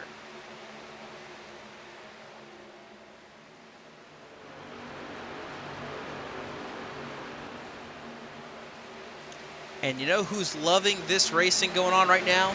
Oh, gosh. The top 11. Absolutely love what they see, you know, in the relative. You know, they're just putting time on this group, and the more time they can gain on them, that's more time they'll have when they pit to get off pit road and get organized and get back up in this pack. With the racing we're seeing right now between these guys, it's costing them so much time to where they're going to have to, you know, they're going to have to really line up and just get disciplined and work, and they're just not doing it. Someone caught the wall there exiting the trioval. But going back to that top 11 you speak of, Dawson, Cameron Caldwell just came over the radio a moment ago and said no one is saving in that top pack. So they are just going right now. And to answer your question a little bit, guys, Jonathan and Dawson, they're not saving, so they are going to probably have another pit stop, those top 11, because they're just pushing right now, trying to gap these guys as much as possible until that next pit stop. I don't think the question was if they stop again, it's when they stop again. I think the thing they're going for is they're going to push, get as far ahead as the second pack as they can get, and then they're going to pit. I think that's what we're seeing them do. And you see here Kelly and Saponski working together. Dalton Kelly, of course, a winner at Martinsville in Season 2. Danny Saponski, an on and off appearances here in the Independence News Truck Series here at Daytona and Talladega. We see that 94 machine. Happy continuing to blink in and out in the background there. It's really killed that group's chances with him, Snyder, Arnold, and I believe that would be Hunter Peach. See, Justin Durand's going to drop to the back of this group. Andrew Elias pulling to the apron as well for some reason. Yeah, I'm sorry. That radius group, they just kind of, they quite obviously had this planned out in some way. They had a plan and they're sticking to it, and we don't know how it's going to turn out yet, but I think they're looking pretty good. They're looking at a good spot right now, and here's the thing. With the racing they're doing back here in this back group, losing time to the lead pack is huge. They are 10 seconds back of the last car in that group, Nathan Fuller. They are currently just, you know, they're getting lined back up and starting to work together. But what's big about this, too, is if there's a caution, if we get a wreck, this pack isn't safe either. They're going to have to pit more than likely to get top off on fuel to make it to the end. So if the caution comes out, it still plays into the favor of those radius trucks because they will be the first trucks on pit road. So they'll have a good chance to cycle back out as the leaders. And that's what we're going to kind of see here as they're just, you know, they're pushing as long as they can. And once they run it dry, they're coming out pit road. They're getting what they need to get to the end, and they're coming back out, and they are going for the win. And they're going to push and push and push and get to the front as quick as possible. Right now, leading the field, Tristan Maher continuing to take off laps. Of course, a winner last season at the Charlotte Roval in a dominant performance. You know, one of the first times I think we've seen somebody not named Michael Kruger or Cameron Caldwell dominate a road course, and that was that 69 Tristan Maher.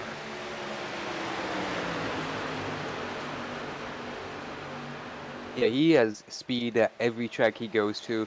It was Bristol in the playoffs. He showed up and he was lights out, untouchable. He was going to win that race, but he's very consistently unable to finish races, and not because of a wreck either. He just has to leave because of other commitments in his personal life. He has a young daughter, so that's one thing that took him out of a couple races last year, just attending to her. And he has pace, he has the speed, and he is a very quick driver. Josh Poppino was talking about him the other day, about losing him back to radius this season after he was on loan to PBO last year, and it's going to be a little bit different with him being on radius this year. Let's see if he can show up and contend for these races and be a regular threat, because he is a very strong driver and a very fast driver. He's a lot of fun to watch, guys. And look who's right there behind him. Alonso Chicano is right there in second. You see, there they go. Now they're going to pit, and that's going to shake it up there. I was just getting ready to highlight Alonso Chicano, but now they pit. So what that's going to do, we're going to go back and catch up with Daniel Saponski. It looks like, a couple more trucks pitting here. SBLD trucks are pitting. Kelly, Saponski. Looks like Kyle Reuter's going to join him as well. Interesting decisions there. As once this shakes out, that leaves 4 trucks out. Michael Walls, Ryan Bogey, Zach Probst, Hunter Peach, Josh Arnold, Cole Snyder, Cody McCorkle, Nick Hapiak, all electing to stay out there. The top 8 on track have yet to pit. Looking back further, David Durand leading the charge out of pit road. It's all about not getting over that double yellow line, making sure you get off of pit road clean. And looking back to see Saponsky here, Fuller is just up ahead, seeing who can get off and get gathered up and get organized best. And it looks like it's going to be this group right here. David Durand out in front, Bennett Allen the second off. Michael Kruger was third off. Then it's Maher Chicano. There's Moreno, Coppernoll Stotts, Kerfan, Caldwell, Fuller. Then the SBLD drivers Saponsky, Wilias, Smith, and then Jamie Wright as well is currently out on track still, actually, excuse me. But right now, Michael Wall's leading, and I gotta mention, it's not been super long since they pit last. 16 laps. We're coming up at this time. It will be 23 laps to go with the line this time, so it's gonna be close. 39 just feels like a stretch. I don't know. That's a lot of laps to go on a tank of fuel. But the one driver, once again, that doesn't have to go quite as far is Cody McCorkle. He went a couple laps later than the rest of the guys he's racing around, so he's got more fuel than them. He doesn't obviously he's going to have to save. He doesn't have to save as much. So I feel like he's kind of the one wild card in this whole scenario. Back is catching Dalton Kelly here. I think one person who's kind of going to get messed up with this whole talking about saving here is going to be that leader of this pack right now with Michael Walls, because he can't lift like these guys behind him. They're lifting to check up for him. They're saving a little bit each time they lift. He has to just keep his foot to the floor the entire time, and that's going to throw off his fuel strategy by quite a bit.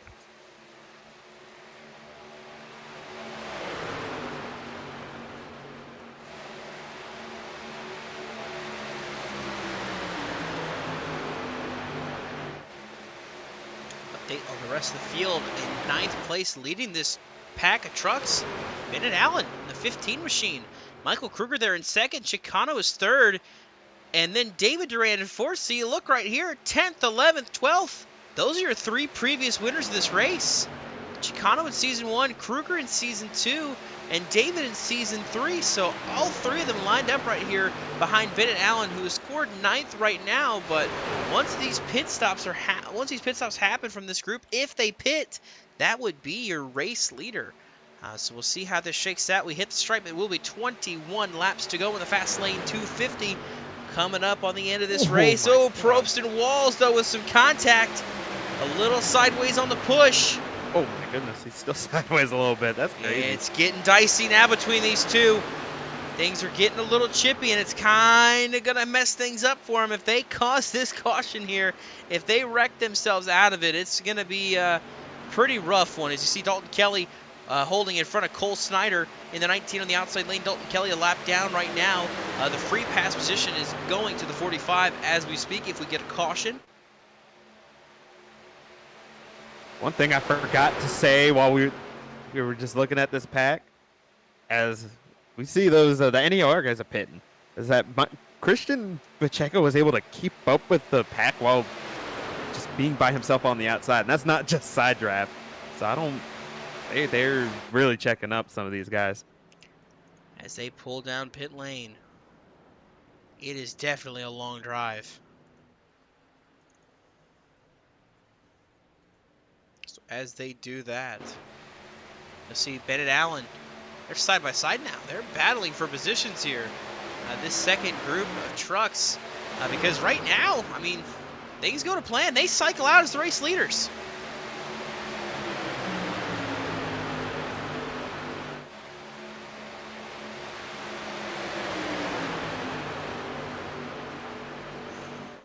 Michael Walls is going to bring Zach Post with him down pit road this time by. They're the only ones to pit out of that pack we were watching a couple laps ago. It's going to leave Dalton Kelly now in front of that field, in front of that group of trucks.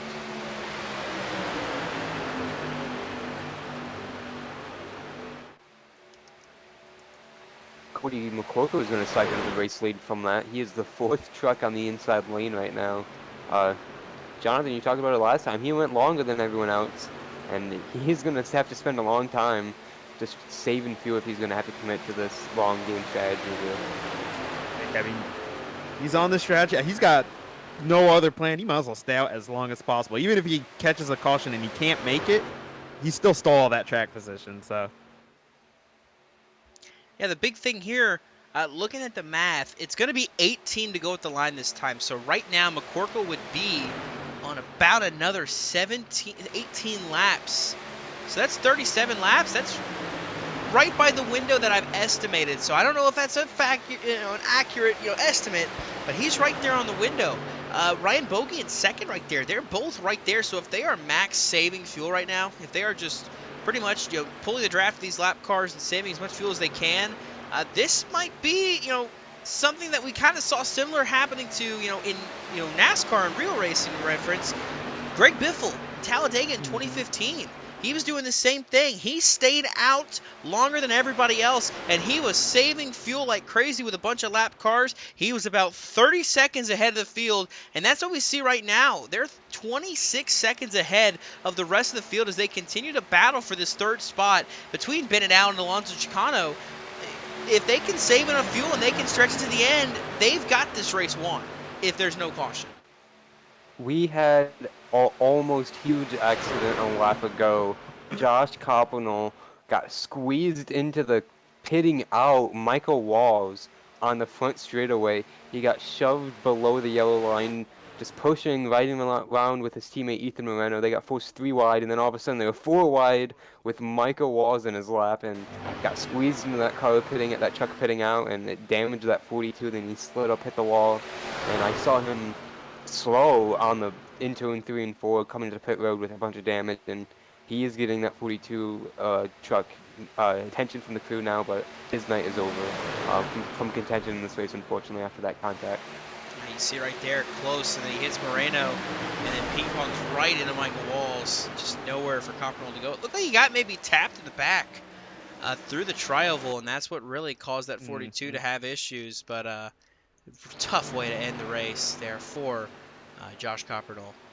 So looking through the field still, it's still McCorkle and Bogey leading the way, but still the battle is for 3rd that we're watching because, you see Moreno on the apron a little bit there, a little bit sideways, but he is still up in this pack. They are still battling for this 3rd spot between Bennett Allen and Alonso Chicano, inside and outside there. And you can see the teams have kind of split off now. It went from being everybody working together to now all of those, all those radius trucks on the top lane and all of the PBR trucks on the inside. But now, with them kind of faltering, there goes Chicano and David Durand to the inside to block this lane. So move Alonso Chicano to 3rd now.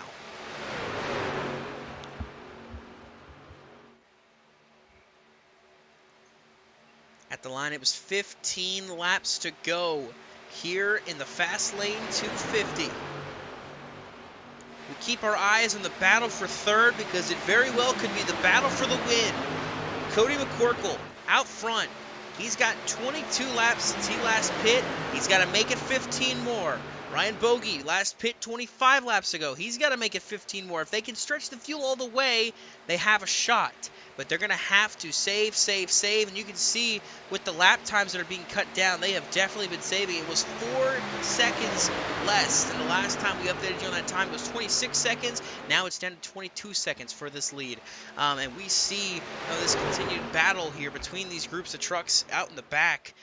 They're not wanting to give an inch because they know that if these top 2 pit or they don't make it, this is going to be for the win.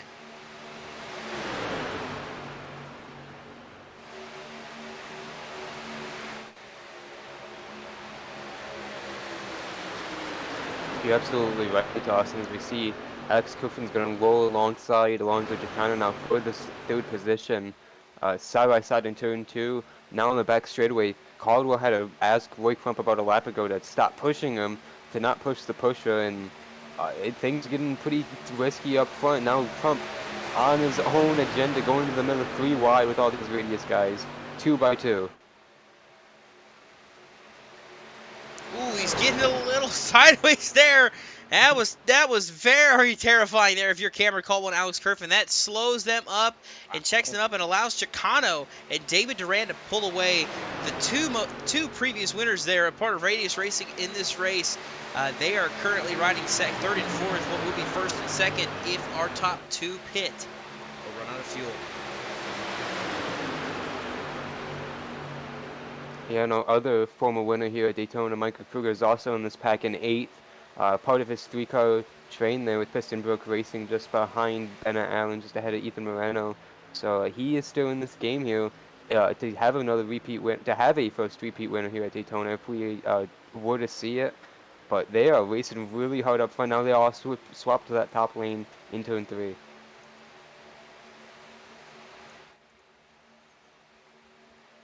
Kerfan, Caldwell leading that outside lane. Now Matthew Stotts is up there with it. How about Stotty Too Hottie running in 7th right now? He's got a good shot to win this race as well. Of course, Matthew Stotts made the playoffs last season. Really wasn't able to run any of the races. It was unfortunate to see as well. You know, he had a really good season to lead up into it. Missing Atlanta, but was able to still make it in just barely. And now currently running in this top group. He's going to drop to the back of the outside lane and passing him there. The Ethan Fonseca Moreno machine, 43. Excuse me. The 43 Ethan Fonseca Moreno was the one he just barely beat out to make the playoffs last year. So we'll see how these two shake up here as they fall to the back of this group. Moreno's had a handful of a truck, though. He's got a little bit of damage on the left side. I don't know how much that's affecting things, but going back to Matthew Stotts for a second, yeah, he had some personal things why he couldn't really race that much at the end of the season, and I really wish he could have because he's got great short run pace for sure, and it's just the little things that he's trying to learn. So I just wanted to get that experience. I want him to be able to learn these trucks, learn the sim, and he'll be up front more and more because he's got the speed down. You track the gap between the lead pack and second place. Ooh. They are getting dicey. I'm sorry. Yeah, Bennett Allen pushed the heck out of Cameron Caldwell. I thought he was going to go for a ride. You can see right there, Bogey, Kerfan. That's the gap right there. It's down to 18 seconds now. It looks like Bogey's going to take the lead from McCorkle. He's going to go to the outside. He's going to ride the outside and take the lead away from the 0-2. With 10 laps to go, it's going to be 9 laps to go when they hit the stripe this next time by. That's what I'm wondering is, I didn't see when Ryan Bogey pit. Is that, depending on when he pit, maybe he's okay on fuel and it's time for him to go. If he's good on fuel, he pit 3 laps earlier than the 0-2 of McCorkle. If he thinks he's good to go, he's going to push it hard. Or if he thinks he's out of it, I mean, he's just going to push for all he's got and hope for a caution. Yeah. But right now, he's currently the race leader over the 0-2 of Cody McCorkle running this top lane. He's going to slot back in line. He's got 2 trucks as a buffer between himself and McCorkle. A wise move by Bogey to take the race lead and make it harder for McCorkle to go for the win if he's good on fuel. Bogey, a former winner in the series, I believe it was Michigan last season. He stole away a win in thrilling fashion, and he is another one of these fun drivers to watch.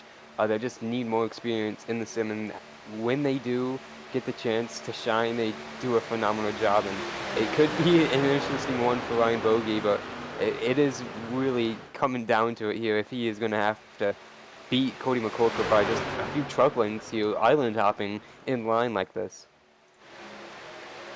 2 trucks the gap between the 2 of them. Meanwhile, back out back, still battling. 17 seconds in closing with 8 laps to go.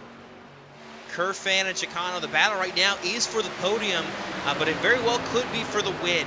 Chicano, a winner here at Daytona in Season 1, and wouldn't you know it, who pushed him to that victory? That 30 truck, Alex Kerfan. Then you see down there on the bottom, David Durand is the second car on the inside lane. His brother Justin pushed him to the win at Daytona last season. Cameron Caldwell on the outside, he's had success at plate racing. He won at Talladega in a photo finish against who other And Cody McCorkle, who is running second right now, just everything everywhere. It's all been about, what's happened in these plate races here in this league, and just everything is brewing towards the end of this race. It's going to be 6 laps to go next time by. We hit 7 to go. It's a weird way of saying we're at 7 to go. Trust me, I know how to do this. Ryan Bogey is still out front. He is out front by 2 trucks ahead of the 0-2 of Cody McCorkle in this lap traffic. And this is just playing out in his favor right now. Bogey can save fuel, so can McCorkle. They're just saving fuel riding in this gap. But now the gap is still closing. It's 15 seconds now. I mean, it's closing about a second a lap, but it's not going to be enough. They're running out of time. They're really going to have to organize and just push as hard as they can to catch up to these 2 leaders if they want a shot at winning this race if they don't run out. And McCorkle knows, and Ryan Bogey as well, knows this pack is catching them because their lap times have picked up in the last couple of laps. They were running about 50.5-second lap times, and now they have picked it up to 50 flats. And the pack behind them have constantly run 49.3s or a little bit faster. And it's been pretty interesting to see this gap fall. It's now down to 14.5 seconds between second and third. It's still getting dicey, though. Bennett Allen moving to the inside line. He is going to stop the outside line's momentum. Kerfan and Caldwell are going to drop. Bennett Allen is making moves now. He's leading the outside line. Ooh, baby. Oh, contact. David Durand pushed up in the center of the corner with Bennett Allen. They saved it, though, guys. And Alonso Chicano trying to work the lanes, but Bennett Allen's going to get alongside him here. And there's definitely some drivers that are going to be okay with him driving like this. Drivers that are probably hoping for that to happen. Zach Probst, Josh Arnold, anybody from 11th on back is just ready for this group right here to completely implode and wipe themselves out of this race to go ahead, get the caution, get it stacked back up, and go for the win. Right now, you see Kerfan's going to leave Bennett Allen out to dry. He's going to make it 3 wide down the back straightaway. Chicano on the inside. Bennett Allen in the middle. Alex Kerfan to the outside. They're 3 wide back here. And Ryan Bogey is going to pit from the lead. And that's going to take him out of this one. That just leaves Cody McCorkle. Is he going to have enough? He's on 33 laps since he last made a trip to pit road. Is he going to make the fuel last? We'll have to see. Bennett Allen, though, is leading the second pack now with help from Michael Kruger. They are both pushing ahead to the inside, though. It's Alonso Chicano and David Durand. There's Ethan Fonseca Moreno on the top of the outside lane. There goes Alex Kerfan at the bottom. Roy Krupp, the lap truck, is in the middle of this group.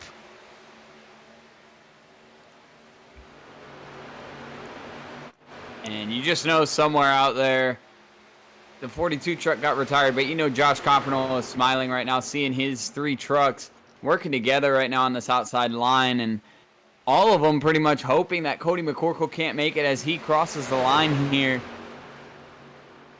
Now, here's the thing I want to say. Here's what I want to say.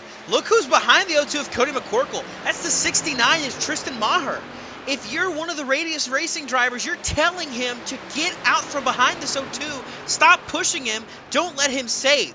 That is absolutely, the number one thing they need to be telling him is to stop helping him, save fuel, and keep pushing him. But he is right there behind McCorkle. It's a 9-second gap for the lead. It'll be 2 laps to go when they cross the stripe next time, but they are on the same straightaway.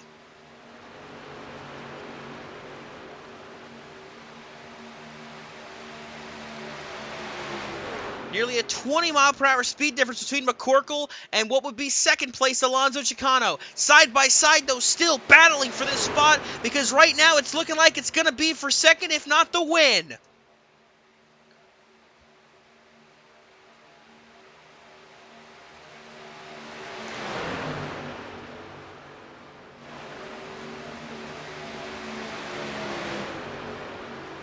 McCorkle doing everything he can to save enough fuel. This pack is racing as hard as they can to see if they can catch up and make a difference. 7 seconds back. They're going to have to cut in 3 seconds or more this lap if they want a shot at it. See, Caldwell's going to send it 3 wide on Crump and Moreno with Kerfan pushing him. That was great. But meanwhile, up front, Coming through 3 and 4, Cody McCorkle is going to take the white flag. One more lap, a 6-second gap out front here for the O2 machine. Can he make the fuel last? Regardless of what happens, I appreciate the effort. This is awesome. This is so impressive. He even, yeah, like you mentioned, even made it this far. He didn't get a caution, so now all he has to do is just hope these guys don't catch him and he doesn't run out. Maher pulls out to the outside, but it's not going to matter fully. McCorkle has got a 5-second lead down the back for the final time.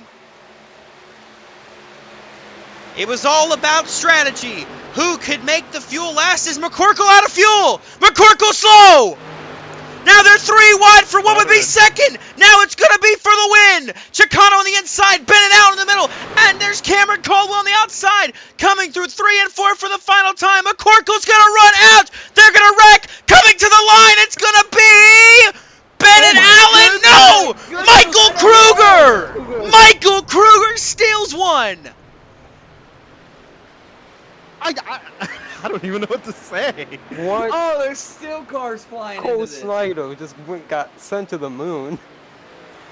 Michael Kruger steals the win here in the Fastlane 250. He becomes the first driver to win at Daytona multiple times. Oh my goodness, how did he do it? He just hugged the wall, I think, pretty much. That's what it looked like to me. That was insane. I mean, the entire lead pack wrecked. I mean, it looked like Bennett Allen was going to win backwards. It looked like Bennett Allen was going to win backwards, and he finished third backwards. Chicano comes home second, Kerfan fourth, Caldwell fifth, but most importantly, the spot that pays the money. I thought for a second Alonso was going to have it. I thought about 3 different people were going to win over the course of 2 seconds. That's insane. But over the course of triumph, heartbreak, Cody McCorkle crossing the line 9th, running out of fuel. This is now the 3rd super speedway race where he loses it, coming to the tri-oval on the final lap. Just I will say, heartbreaking. Even though he didn't win, that's better than where he would have been, honestly. Yeah, but he was. If he just saved just a little bit more fuel, he might have been able to get there, man. Honestly, some of that might have been because when you're getting up to speed, he was all by himself. So there's probably a couple laps where he had no one to draft off of. He was just all by himself. Maybe that was probably what the difference was. As Michael Kruger continues to burn it down, we'll take a look at your final results. Unofficial as of right now. Michael Kruger scored as your race winner. Alonso Chicano P2, and Bennett Allen scoring 3rd place backwards. Alex Kerfan 4th, Cameron Caldwell was 5th. Then it was Ethan Fonseca Moreno, David Durand in 7th, Matthew Stotts back in 8th, McCorkle ran out of fuel in 9th, Zach Probst crossed the line in 10th. Then it was Josh Arnold, Michael Walls, Nick Hapiak, Cole Snyder, Hunter Peach, Nathan Fuller, Brian C. Smith, Andrew Elias, Ryan Bogey, and Daniel Saponsky. That was your top 20. Then we get to the back half of the field there. It was Kyle Reuter, Justin Durand, Dalton Kelly, Tyler Watermolen, Tristan Maher, then Roy Crump, Jamie Wright, Shane O'Neill, Christian Pacheco, Jared Wilson, then Brett Bennett and Josh Coppernoll, both with heartbreaking nights. Brett Bennett with connection issues, and Josh Coppernoll with that incident with Michael Walls there. But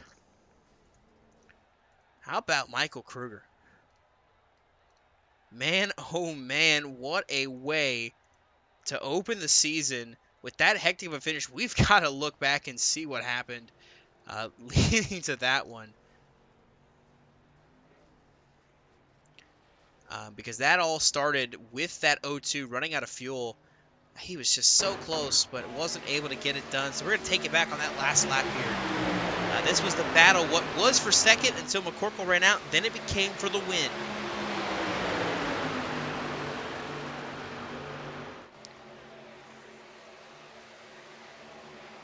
Just intense racing side by side. Then you see Caldwell and Kerfan pulled out to make it 3 wide.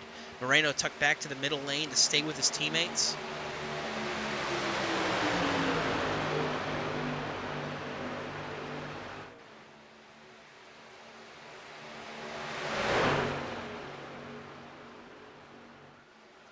And right here, it looks like Moreno gets in the back of Kruger, sends him around. You see he'll hit the wall right here, and then everybody crashing just barely, edging out Alonso Chicano for that victory.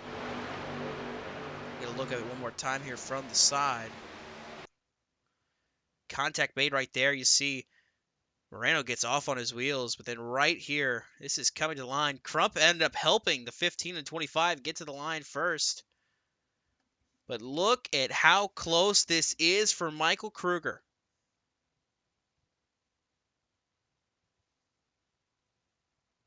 First, the 25, the 15, the 30 all crashing through to the end of this race. Unreal. Unreal finish. Well, while we see the unofficial results right now, Jonathan, what do you say you dial up our third place finisher? That would be Bennett Allen.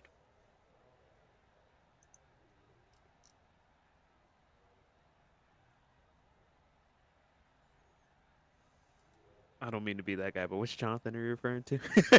You, Parker. We'll go with you, Me? Parker. You get your first interview here tonight. I'm awful at interviewing. You sure you want me to do this? Let's do it. No better time than the present. I don't know how to. You're gonna have to pull him. You in know here. I what? don't know how to do it. You get to interview the guy that finished backwards. Just go ahead and walk with it. Okay.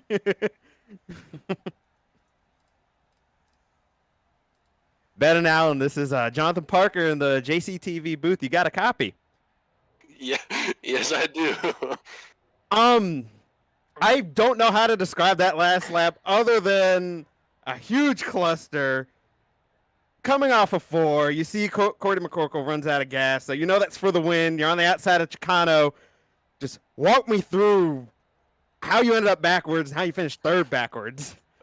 I just first of all, huge thank to PBR, man. Josh Coppernell, Ethan, and Michael Kruger, man. Those guys are awesome. I mean, the best teammates I could have asked for.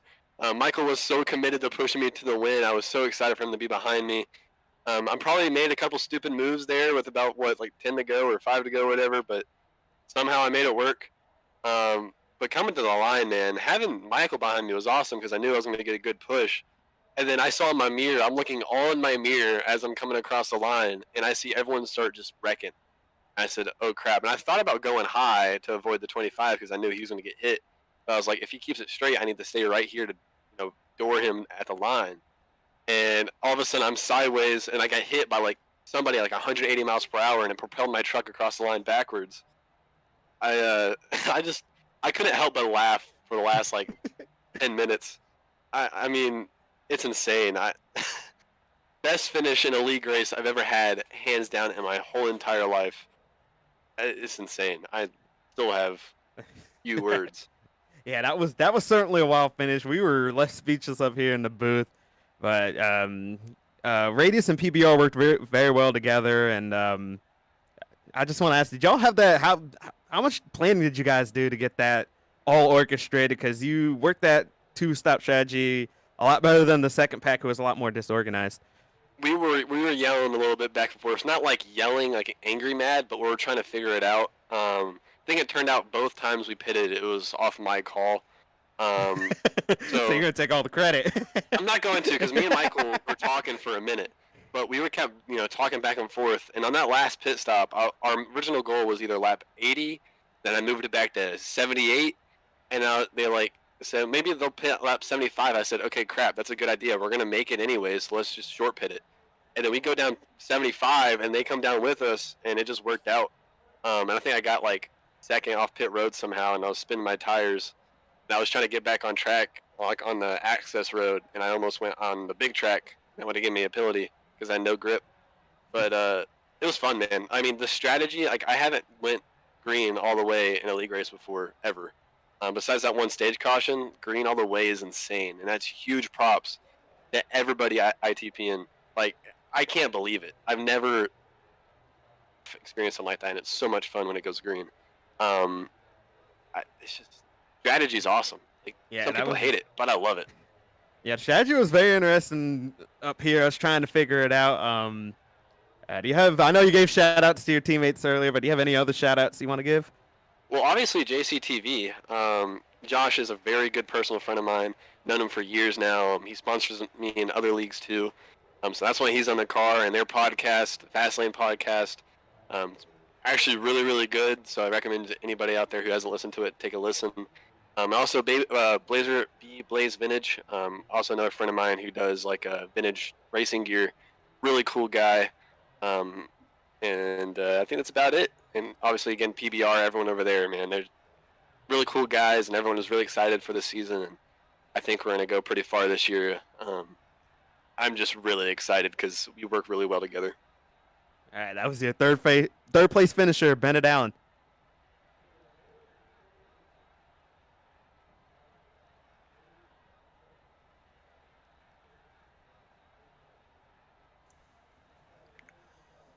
And now we look to our second place finisher, Canfield. I believe you've caught up with Alonso Chicano.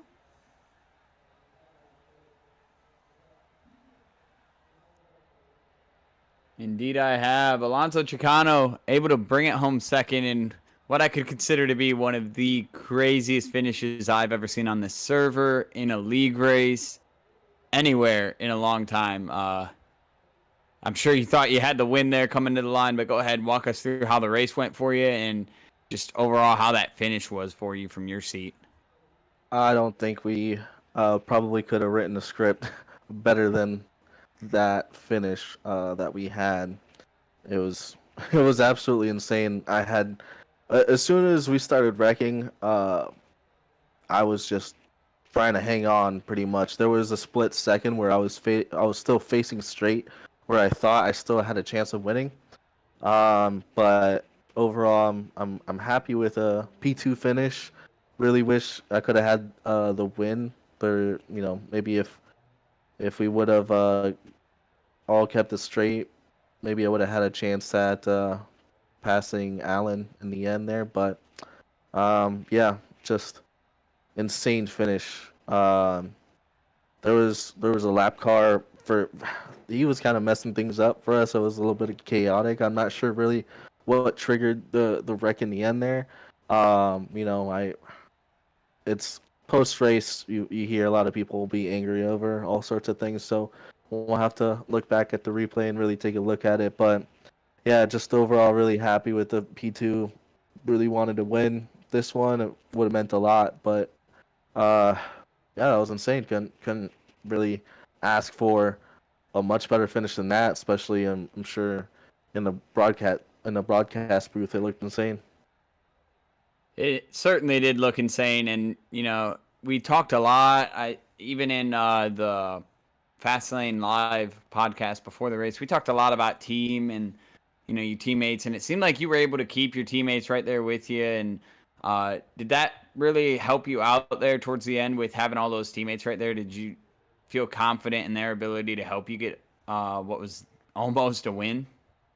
Yeah, definitely. Yeah, really, we truly wanted to only be Radius working together. There was a few others that worked their way into working with us, and because we were working so well, they just kind of stuck with us, and especially turned out working really good for Kruger, because he was with us in the pack and stuck with Radius the whole time, and he was able to look into a win there, kind of. And so it really worked out the best for him. But I have the utmost, respect, and I know everyone at Radius, we have a lot of experience working together and working at these super speedways. And I know we're the ones to beat coming here at these super speedways because we work really well together.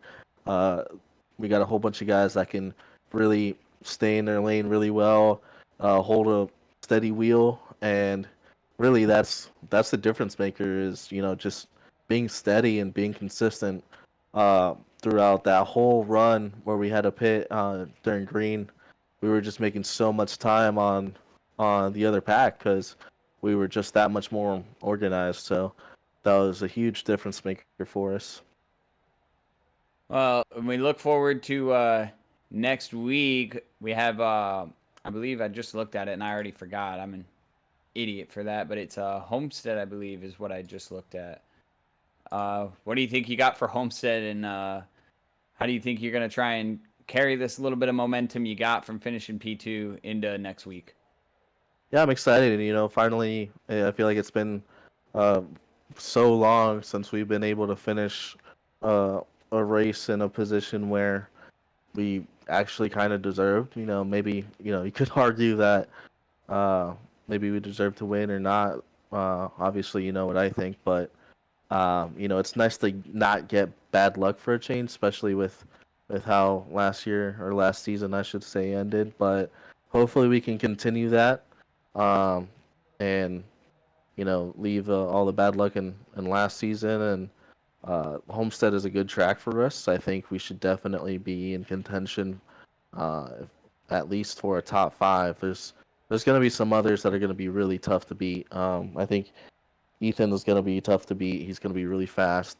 So is Justin, and Cam and Alex. You can never really count out. And then who knows who else is going to show up and be in contention. But already there's a whole bunch of guys that are going to be really fast and going to be contending for a win. So I'm sure we'll be in the mix in the top 5. And the difference maker, of course, is going to be who can, control their tire wear the best and who has a good long run car.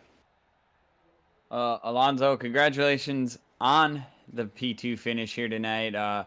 Last thing before we let you go, shout out sponsors, teammates, friends you got to thank that are out there in the world. Yeah, big shout out to Radius Racing. I mean, we worked so well together this race. C2 Graphics made this beautiful paint scheme that we'll be running this season for Not Famous Racing Apparel. So shout out to them for coming on board, and make sure to check out their website. Use code Chicano if you want to get a discount. So make sure to do that. All of our other great partners and sponsors: Grid Network, In the Pits News, Habanero's Mexican Grill, Mart on PC, and of course, thank you for everyone watching. Thank you to JCTV for putting on the show to let all our friends and families get to see what we do. Thanks to my girlfriend who's watching as well. So, thank you. All right, that's your P2 finisher here tonight, Alonso Chicano. Alonso, go celebrate your P2, and congrats again. Thanks, Jonathan. And of course, highlighting Alonso Chicano really quick before we move on to our winner interview. You see there, last season was a bad season for Chicano. Statistically, his worst season in the Pits News Truck Series. He's really, looking to get on the up and up. So we're going to look and see, if Chicano can rebound, really, and turn this around.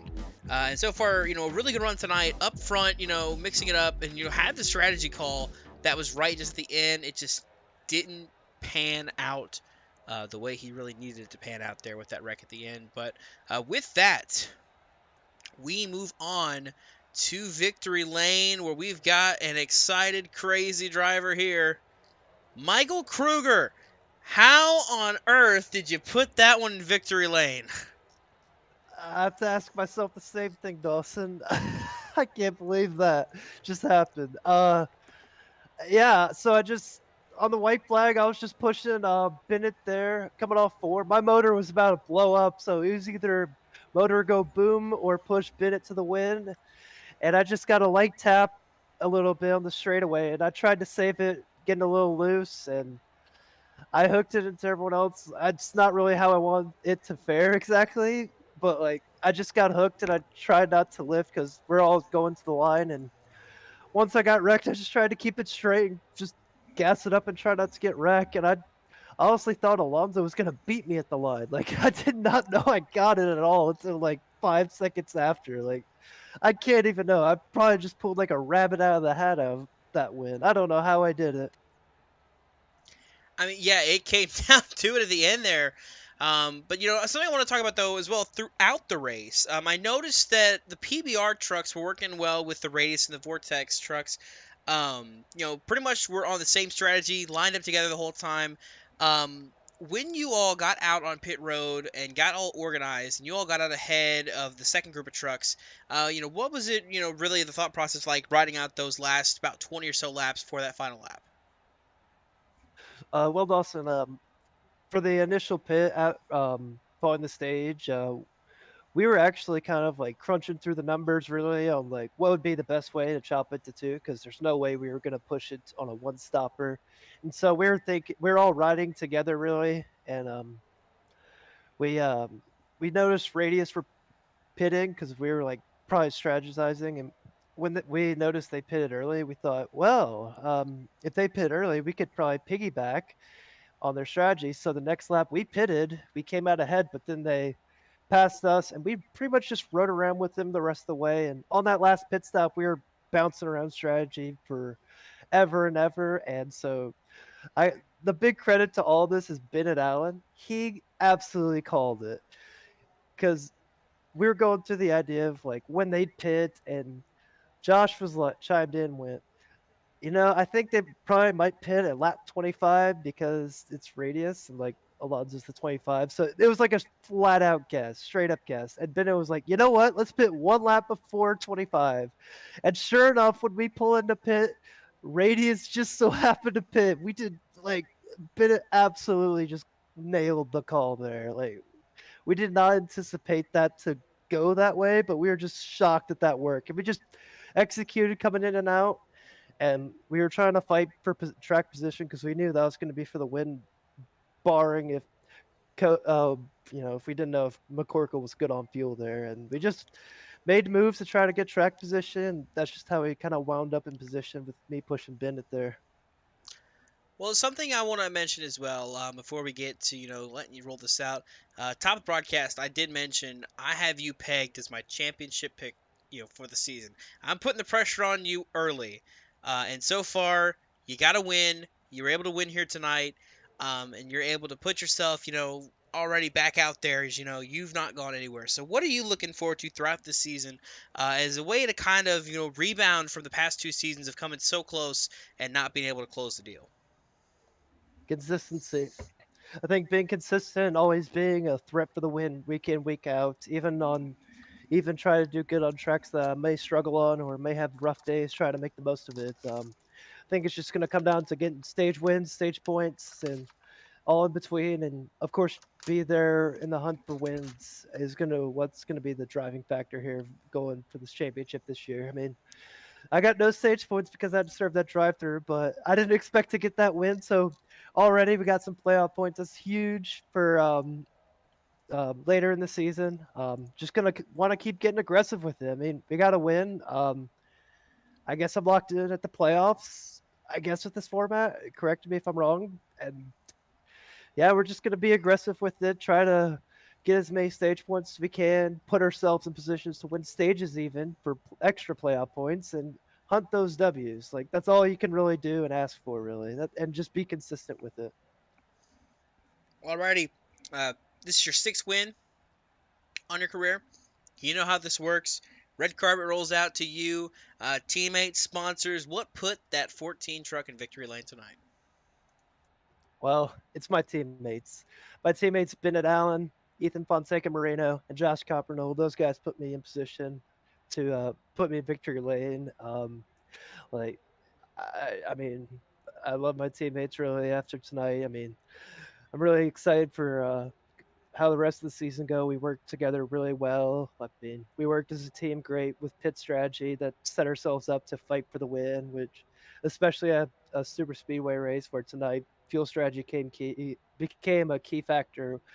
We all put our hats together into thinking our strategy, and we played it correctly to put ourselves in contention for the win. We did just that. I just got to thank my teammates there, and I want to thank Josh really for having me a part of PBR. I love being a part of this team and contending in this series with Pist'n'Broke Racing, and that's just all I really got to thank. I'm excited for the rest of the season. Well, we look forward to talking to you many more times this season, and look to see if this can be the year that you finally break through and hit that championship mark. Congrats again, Michael. The first driver also to win multiple Daytona 250s in the Pits News Truck Series. Congratulations. Thank you, Dawson.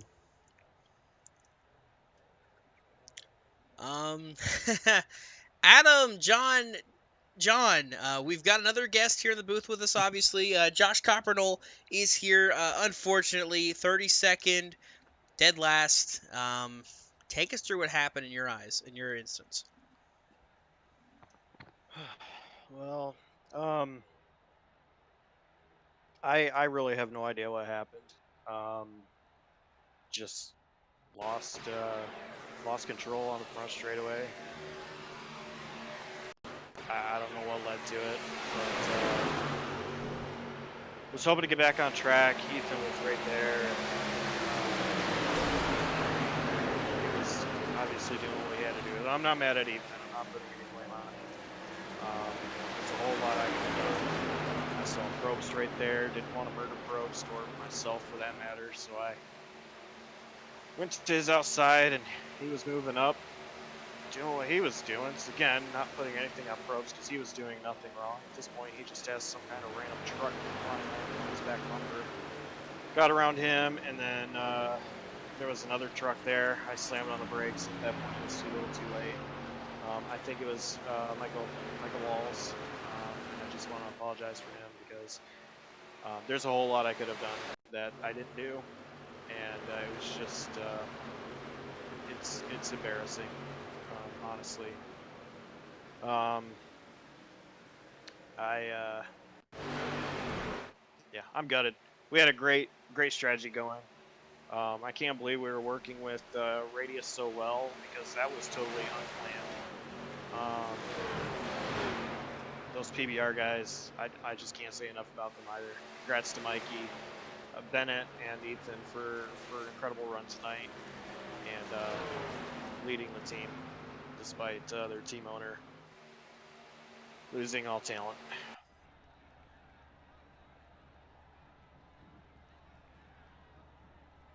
Alrighty, Josh.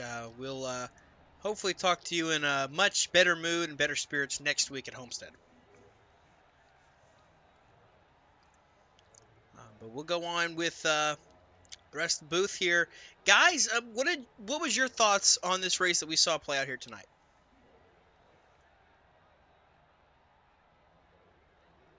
I think it was unexpected to see the little strategy call there out of Cody McCorkle and the heartbreak that could come from it. I mean, he's coming into turn 3 and relatively has the race won at this point, and then just out of fuel, not enough fuel to make it, ends up finishing 9th. But then to have what we had happen there at the end, you know, we knew that was going to be the race for the win if Cody McCorkle ran out, but I don't think any of us could have predicted that that accident happens right there. To be honest, I thought Bennett Allen's coming to the win right there, and then I see him get hooked. I believe it was by the 25 of Chicano when Chicano got tagged. And, yeah, all you-know-what breaks loose coming across the line, and somehow Kruger makes it out at the end. Yeah, I'm just kind of shocked that they kept it clean the whole race, and some of that was I hate to be that guy. Some of it they were kind of parading a little bit. I understand, you know, biding your time. Trust me, I understand biding your time and striking when you really need to. But for some of that race, everyone was just kind of taking it almost too easy. So I don't know. That's not usually what you get out of plate tracks. That's my biggest takeaway. Yeah, and one thing I want to point out, Jonathan, is we did have quite a few incidents. They were all on pit road, and we had quite a few also that we didn't quite see on the broadcast, and it was detrimental to some of these guys' finishes, and quite a few guys not walking away at Daytona happy. That's always the case, but this time they left the track clean. It was just incidents on pit road, just trying to navigate that, and we hear a lot of disheartened guys in the Discord, and it was definitely a stellar finish for those up front. Like Dawson mentioned, Cody McCorkle, again at these plate tracks, just impressing, doing it different this time, and almost made it work. Yeah, he came so close to getting that win. That kind of escape from his hands at the hands of Cameron Caldwell in the first race, and then the battle in the pack in race 2 that took him out of it before he can get to the start-finish line. But that is it from us here tonight for the Fastlane 250. Michael Kruger, first driver in the Independence News Truck Series to win multiple season opening races at Daytona. So big congrats to him. He starts off on the right foot in his quest for a championship in his third season. As we look ahead to next week, we'll be heading to Homestead Miami Speedway, where our drivers will do battle yet again. Last season was won by somebody we may know. I think his name's I think his name is Jonathan Parker. One of his multiple wins en route to his championship last year. But this year, we may not see a repeat winner, as we'll have some new blood going for it. That, of course, is next Saturday at 8 p.m. Eastern here on JCTV. Don't want to miss that. Also, upcoming this week here for any fans of other JCTV racing, we still got plenty of action because this Tuesday, the Slide Job Racing League goes to Michigan, where their playoff field will be set once they get completed with that race at Michigan. It's a close one. It's coming down to the wire. So you don't want to miss that one. It's going to be a good one to watch. So that'll do it for us here at Daytona. Want to say thanks again to Adam Kuhn, Jonathan Canfield, and Jonathan Parker for joining me in the booth. I want to say a big thank you to Cameron Caldwell for all the graphics you see here on JCTV. He does a fantastic job with them, let me tell you. Thank you to all of our partners here on the Independence News Truck Series. And a big thank you to you for tuning in week week out when we broadcast. This is Dawson Allen for Adam Kuhn, Jonathan Canfield, and Jonathan Parker signing off and saying so long and have a good rest of your night.